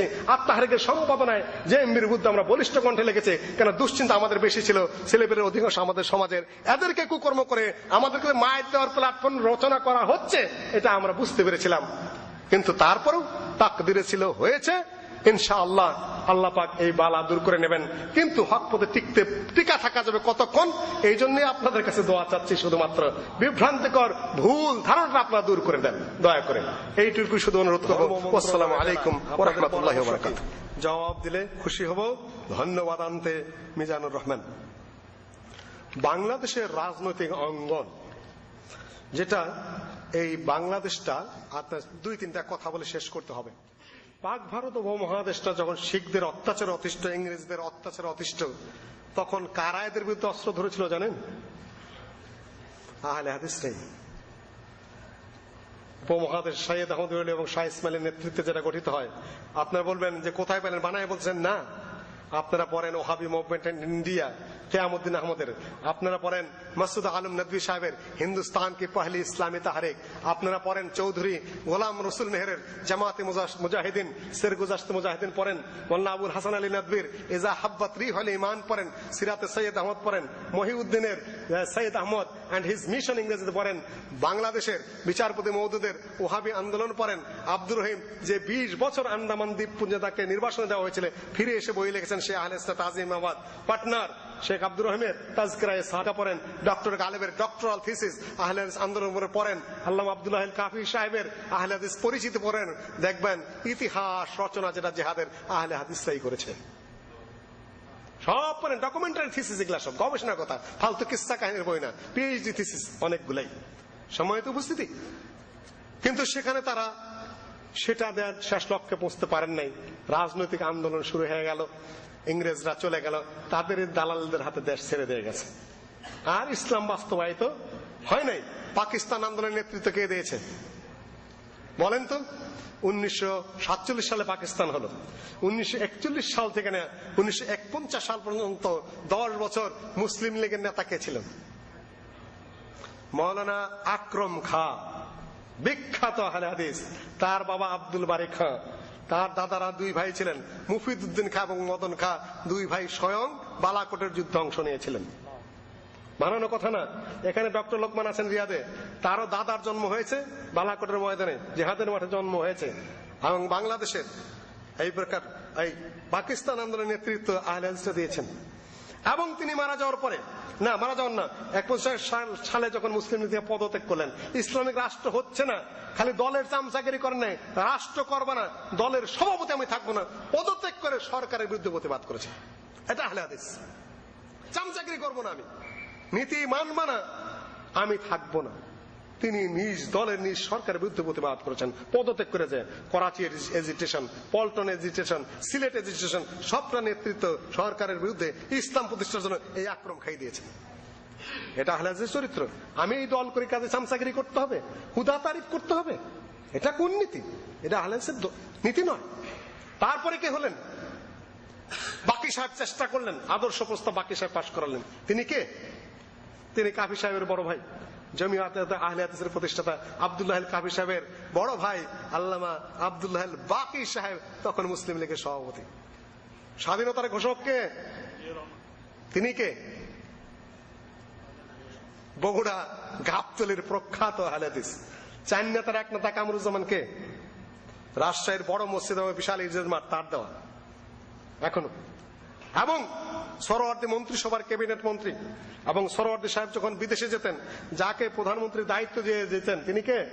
আবুল মনসুর আহমদ। তার লেখা বই আমার দেখা রাজনীতির 50 বছর, প্রথম চ্যাপ্টারে আহলে হাদিস নিয়ে আলোচনা। তিনি যখন ছোট ছিলেন তখন সেই একেবারে সেই মুজাহিদরা ওই উত্তর পশ্চিম সীমান্ত প্রদেশ থেকে এসে তাদের বাড়িতে মিটিং করতেন, ধানিকোলায়, ময়মনসিংহের। প্রথম চ্যাপ্টার। এবং তিনি বলতেছেন, আমি সগৌরবে ঘোষণা দিচ্ছি যে আমি একজন মুজাহিদের নাতি। তারই ছেলে মাহফুজ আনাম সাহেব ডেইলি স্টারের কি সম্পাদক আর প্রথম আলোর প্রকাশক, কিন্তু না দিন ধর্মতে বহু দূরে সরে গেছেন। কাজেই রাজনৈতিক অঙ্গনে আহলে হাদিসের পদচারণ জানতে চান, তাহলে এটা বই পুস্তক কি লিখেছে আহলে হাদিসরা রাজনীতির ক্ষেত্রে? সর্বপ্রথম ইসলামিক রাজনীতির উপর বাংলা ভাষায় বই আল্লামা আব্দুল্লাহ আল কাফি সাহেব লিখেছেন। 1947 সাল থেকে লেখা শুরু করেছেন। ধন বন্টনের রকমারি ফর্মুলা, ইসলামী অর্থনীতির ক খ, ইসলামী রাষ্ট্রের রূপরেখা, পাকিস্তানের ইসলামী শাসন সংবিধান, সব কাফি সাহেবের লেখা। এর আগে বাংলায় কোন ইসলামিক রাজনীতির বই ছিল না। আকরম খান লিখেছেন basic principles of Islamic constitution. 1959-60 দিকে সরকার বলল ইসলামিক রাষ্ট্র করতে বলেন যে, হে আলেম সাহেবেরা, আমাদের 40টা প্রশ্নের জবাব দিন। সুদের কি হবে, ব্যাংকের কি হবে, পররাষ্ট্রনীতির কি হবে, সংখ্যালঘুর কি হবে, এগুলার কি জবাব দিবেন ইসলামের? সারা দেশের আলেমরা মিলা যাকে এই কমিশনের প্রধান করেছিলেন, তিনি কে? তিনি কে? আল্লামা আব্দুল্লাহ আল কাফি সাহেব, আহলে হাদিসের যিনি সভাপতি। তিনি যেদিন লাস্ট বৈঠক, সারা দেশের সব মাযহাবের আলেমরা নাজিরা বাজার মসজিদে উপস্থিত। কাফি সাহেব তখন লিখে চলছেন, কেবল 38 প্রশ্নের জবাব শেষ হয়েছে। দেখতেছেন তিল্লির অপারেশন হয়েছিল, এক হাতে বুক চেপে ধরে আছেন ব্যথার চেটে, আরেক হাতে লিখে যাচ্ছেন। আলেমরা সব বসে আছে, সেগুলা পাশ হবে। নাজিরা বাজার মসজিদে জবাবগুলা, কঠিন কঠিন প্রশ্নের জবাব, এক হাতে বুকের মাথা বুক চেপে ধরেছেন, আর এক হাতে লিখে যাচ্ছেন। 40টা প্রশ্নের 38টা জবাব লেখা শেষ হলো, ফজরের আজান হলো, কলম ধরা অবস্থায় তিনি ইন্তেকাল করলেন। আপনারা বলছেন আহলে হাদিসের অবদান কি? আহলে হাদিসরা নিজেদের স্বার্থের দ্বন্দ্ব করে নাই, মন্ত্রিত্ব কোনোদিন নেয় নাই, কোন দলের পক্ষে সাপাই গায় নাই, এইরকম ইসলামকে অন ইসলামের সাথে কোনোদিন মিশায় নাই, কিন্তু সব দলের সাথে চেষ্টা করেছে যেন ইসলাম প্রতিষ্ঠিত হয়। এখনো আমরা দাবি করি, বিএনপির কাছে দাবি করি, আওয়ামী লীগের কাছে দাবি করি, জামাতের কাছে দাবি করি, জাতীয় পার্টির কাছে বলিষ্ঠ হয়ে দাবি করি, 90% মুসলমানের দেশে ওই আমেরিকার শাসন, ওই ব্রিটেনের শাসন, ওই সুদভিত্তিক অর্থনীতি আপনারা বন্ধ করুন। হে আলেম ওলামারা, মুফাসসির সাহেবেরা, মুফতি সাহেবেরা, শায়েখ সাহেবেরা, আপনারা তো খালি দলের গীত গাওয়া শুরু করেছেন। ইসলামের পক্ষে আপনাদের বলিষ্ঠ বক্তব্য বন্ধ হলো কেন? সব আলেমরা মিলা সুদের বিরুদ্ধে কথা বলেন না কেন? দলকে চাপ সৃষ্টি করেন না কেন? ইসলামিক আইন পাশের ব্যাপারে চাপ দেন না কেন? ইসলাম বিরোধী যত আইন আছে তা রদ করতে বলেন না কেন? 5 বছর আপনারা থাকলেন সংসদে, ইসলামের পক্ষে একটা আইনের জন্য বিল কেন সাবমিট করলেন না? ইসলাম বিরোধী একটা আইন রদ করার জন্য কেন পার্লামেন্টে একটা শব্দ করলেন না? আপনারা কোন দায়িত্বটা পালন করলেন? আমরা আওয়ামী লীগ যদি ইসলাম প্রতিষ্ঠা করে আমাদের কোনো আপত্তি নাই, বিএনপি করলেও কোনো আপত্তি নাই, এরশাদ করলে আমাদের কোনো আপত্তি নাই। এরশাদ ভালো কিছু কাজ করেছে, মসজিদের ফ্রি করে দিয়েছিল, খারাপ কাজ করেছে? আমি সমর্থন দিব না সেটা। দেশকে যে কোনো কারণে হোক মুসলিম ঘোষণা দিছে, ব্যাখ্যা যতই করেন কাজটা ভালো স্বীকার করবো আমি। খালদা যদি কোনো ভালো কাজ করে তার স্বীকৃতি আমি দেব না? আওয়ামী লীগ যদি কোনো ভালো কাজ করে তার স্বীকৃতি আমি দেব না? খারাপ যা করবে তার আমরা প্রতিবাদ করব না? আমরা অবশ্যই আহলে হাদিস প্ল্যাটফর্ম থেকে ভালো কাজের স্বীকৃতি দেব, খারাপ কাজের প্রতিবাদ করবই। আমাদের আহলে হাদিসের রাজনৈতিক ভূমিকা এই পর্যন্তই ছিল। 60 সালের পরে যখন কাফি সাহেবের ইন্তেকাল হলো, আমাদের যিনি লিডার আসলেন তিনি আসলে আহলে হাদিসকে ঠিক মতো নেতৃত্ব দিতে পারেননি। কি করতে হবে, কোন প্ল্যাটফর্মে উঠতে হবে, কেন চাকরি করে অত বড় সরকারের দায়িত্ব পালন করে বলিষ্ঠ কণ্ঠে সংগঠন করা সম্ভব নয়, কেন পরের দিন চাকরি থাকবে না? থাকবে না, এটাই স্বাভাবিক। এটা ঠিক হয়নি। কাজেই আহলে হাদিসের দিকদর্শনগুলো অনেকটা ম্লান হয়ে গিয়েছিল। ডক্টর গালেবের মাধ্যমে সেটা আবার বলিষ্ঠ কণ্ঠে ময়দানে এসে গেছে। আগের সেই জেহাদি জজবা, তা জেহাদ মানে কিন্তু গুলি না, জেহাদ মানে প্রচেষ্টা, জেহাদ মানে সংগ্রাম, জেহাদ মানে দাবি। জেহাদের চূড়ান্ত স্তর হলো কি? অস্ত্র যুদ্ধ। সেটা কাফেরের বিরুদ্ধে হয়, মুসলমানের বিরুদ্ধে মুসলমানের কিন্তু অস্ত্র যুদ্ধ বৈধ নয়। সিবাবুল মুসলিম ফুসুক ওয়া কিতালুহু কুফর। মুসলমানে মারামারি করা কুফরি। আর ওরা বলে বুলেট মেরা মানুষ মেরে আত্মহত্যা করে বলে ওরা জান্নাতে যাবে। মুজাহিদের ঠেলা কত! কোরআন হাদিসের খবর নাই, জ্ঞান গবেষণার খবর নেই। আমরা স্পষ্ট কণ্ঠে প্রতিবাদ করি। আমাদের রাজনৈতিক ভূমিকা বর্তমান এই পর্যন্তই। সামনে কি করব সেটা অন্য প্রশ্ন। যদি আপনারা সবাই ব্যর্থ হন, আমাদের ময়দানে নামতে হবে, এইটুকু ইশারা দিচ্ছি। আহলে হাদিস কি রাজনীতি, গণতন্ত্রে ভোট করার প্ল্যান আছে কি? এখানে একটু ভুল বোঝাবুঝি রয়েছে। ভোটাভুটি জায়েজ কিনা শরীয়ত অনুযায়ী? ভোটাভুটির বিভিন্ন দিক আছে। ভোট মানে যদি সমর্থন হয়, আপনি সমর্থন করতে পারেন। হযরত আবু বকর রাদিয়াল্লাহু তাআলা আনহুকে সাহাবারা সমর্থন দেন, খলিফা হয়ে গেল। কিন্তু পদ্ধতি একটা নয়। হযরত ওমর পরবর্তী কে হবেন তাকে নির্ধারণ করে দিয়ে গেলেন না। হযরত আবু বকর কি করলেন? ওমরকে নির্ধারণ করে দিলেন, আমার পরে খলিফা কে হবে? ওমর। আগের খলিফা যদি ভালো মনে করেন আমার পক্ষে যোগ্য, উনি নির্ধারণ করে দিয়ে যেতে পারেন ভোট ছাড়াও। ভোটাভুটি হয় না এখানে। হযরত ওমরের খেলাফতে কি হয় নাই? ভোটাভুটি হয় নাই। আর হযরত আবু বকরকে নিয়ে অনেক আলোচনা হয়েছে। আবার হযরত ওসমানের ব্যাপারে কিভাবে হয়েছে? হযরত ওমর রাদিয়াল্লাহু তাআলা 6 জনের পরামর্শ সভা করে দিয়ে গিয়েছিলেন।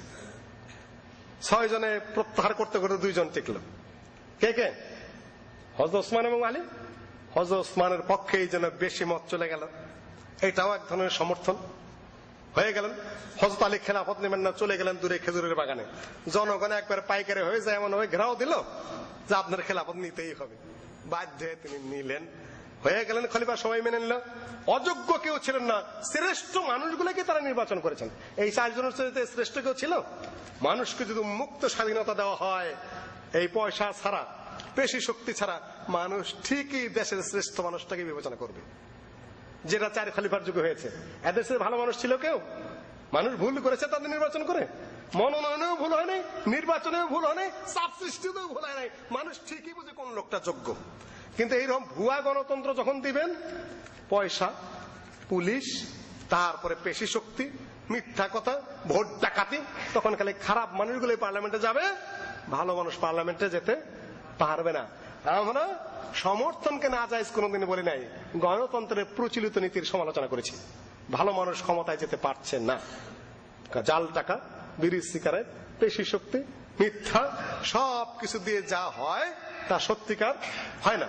কিন্তু তারপরেও আমরা পরিবেশ সৃষ্টি করার চেষ্টা করছি, এমন পরিবেশ যে পরিবেশে সত্যিকার পক্ষে ইসলামিক নেতৃত্ব নির্বাচিত হতে পারে, এবং সারা বিশ্ব চাপ দিচ্ছে যে হয় তোমরা স্পষ্ট রাজনীতি করবে, না হলে তোমরা সন্ত্রাসী হিসেবে চিহ্নিত হবে। আমরা এই ফ্যাসাদে পড়ে গেছি। আমরা চাইছিলাম না যে রাজনীতিতে আসি, আমরা আকীদার কাজ করবো, আমলের বিপ্লব নিয়ে আসবো, যে 50 বছর লাগুক, মানুষ সৎ পথে আসলে তারপরে মানুষ একাই ইসলামকে সমর্থন দেবে। কিন্তু বলে তোমরা কি করো আমরা বুঝি না, তাহলে তোমরা বোমা বাজার ষড়যন্ত্র করছো, ওপেন রাজনীতি করছো না কেন? কাজে হয়তো আমাদের প্রকাশ্যে একটা প্ল্যাটফর্মে আসার প্রয়োজন হয়ে গেছে আত্মরক্ষার কারণে এবং রাজনৈতিকভাবে নিজেদের শক্তি প্রদর্শনের জন্য। কিন্তু আমরা মূলত এই ধরনের ভোটাভুটির থেকে কোনো ভালো রেজাল্ট আসবে এটা আমরা এখনো মনে করি না। ইনসাফ পার্টি নিয়ে আমাদের কথাবার্তা চলছে, প্রয়োজন কতটুকু পড়বো আমি জানি না, প্রয়োজন হলে আমরা আগাবো, না হলে আমরা আগাবো না, পার্টি আমরা বাড়াইতে চাই না। আচ্ছা, শেষ করতে হচ্ছে, এই পর্যন্ত শেষ। আকুলু কাউলি হাযা ওয়াস্তাগফিরুল্লাহি ওয়া লাকুম আজমাইন। আসসালামু আলাইকুম ওয়া রাহমাতুল্লাহি ওয়া বারাকাতুহু। হাসনা হে না ফুটেছে সুগন্ধে মন, মন যে আমার লুটেছে। হাসনা হে না ফুটেছে সুগন্ধে মন, মন যে আমার লুটেছে। হাসনা হে না ফুটেছে সুগন্ধে মন, মন যে আমার লুটেছে। বললাম ওকে এ সুরভি পেলে কোথায়, কে দিল গো এত গন্ধ আর এত সুবাস তোমায়। মুচকি হেসে হেসে বলল রবের প্রেমে জুটেছে। হাসনা হে না ফুটেছে সুগন্ধে মন, মন যে আমার লুটেছে। হাসনা হে না ফুটেছে সুগন্ধে মন, যে আমার লুটেছে। তুমিও যদি আল্লাহর প্রেমে আমার মতো ডুবতে পারো, দেখবে তখন সুন্দর হবে আমার চেয়েও আরো আরো। তুমিও যদি আল্লাহর প্রেমে আমার মতো ডুবতে পারো, দেখবে তখন সুন্দর হবে আমার চেয়েও আরো আরো। কোমল দিঘির কোমল ছায়ায় কার মহিমা, কার ধ্যানে গো মন মধুর মুখর হয় দূর নীলিমা। এমন বলে সকল দিকে তার করুণা ছুটেছে। হাসনা হে না ফুটেছে সুগন্ধে মন, মন যে আমার লুটেছে। হাসনা হে না ফুটেছে সুগন্ধে মন, মন যে আমার লুটেছে। হাসনা হে না ফুটেছে সুগন্ধে মন আমার লুটেছে।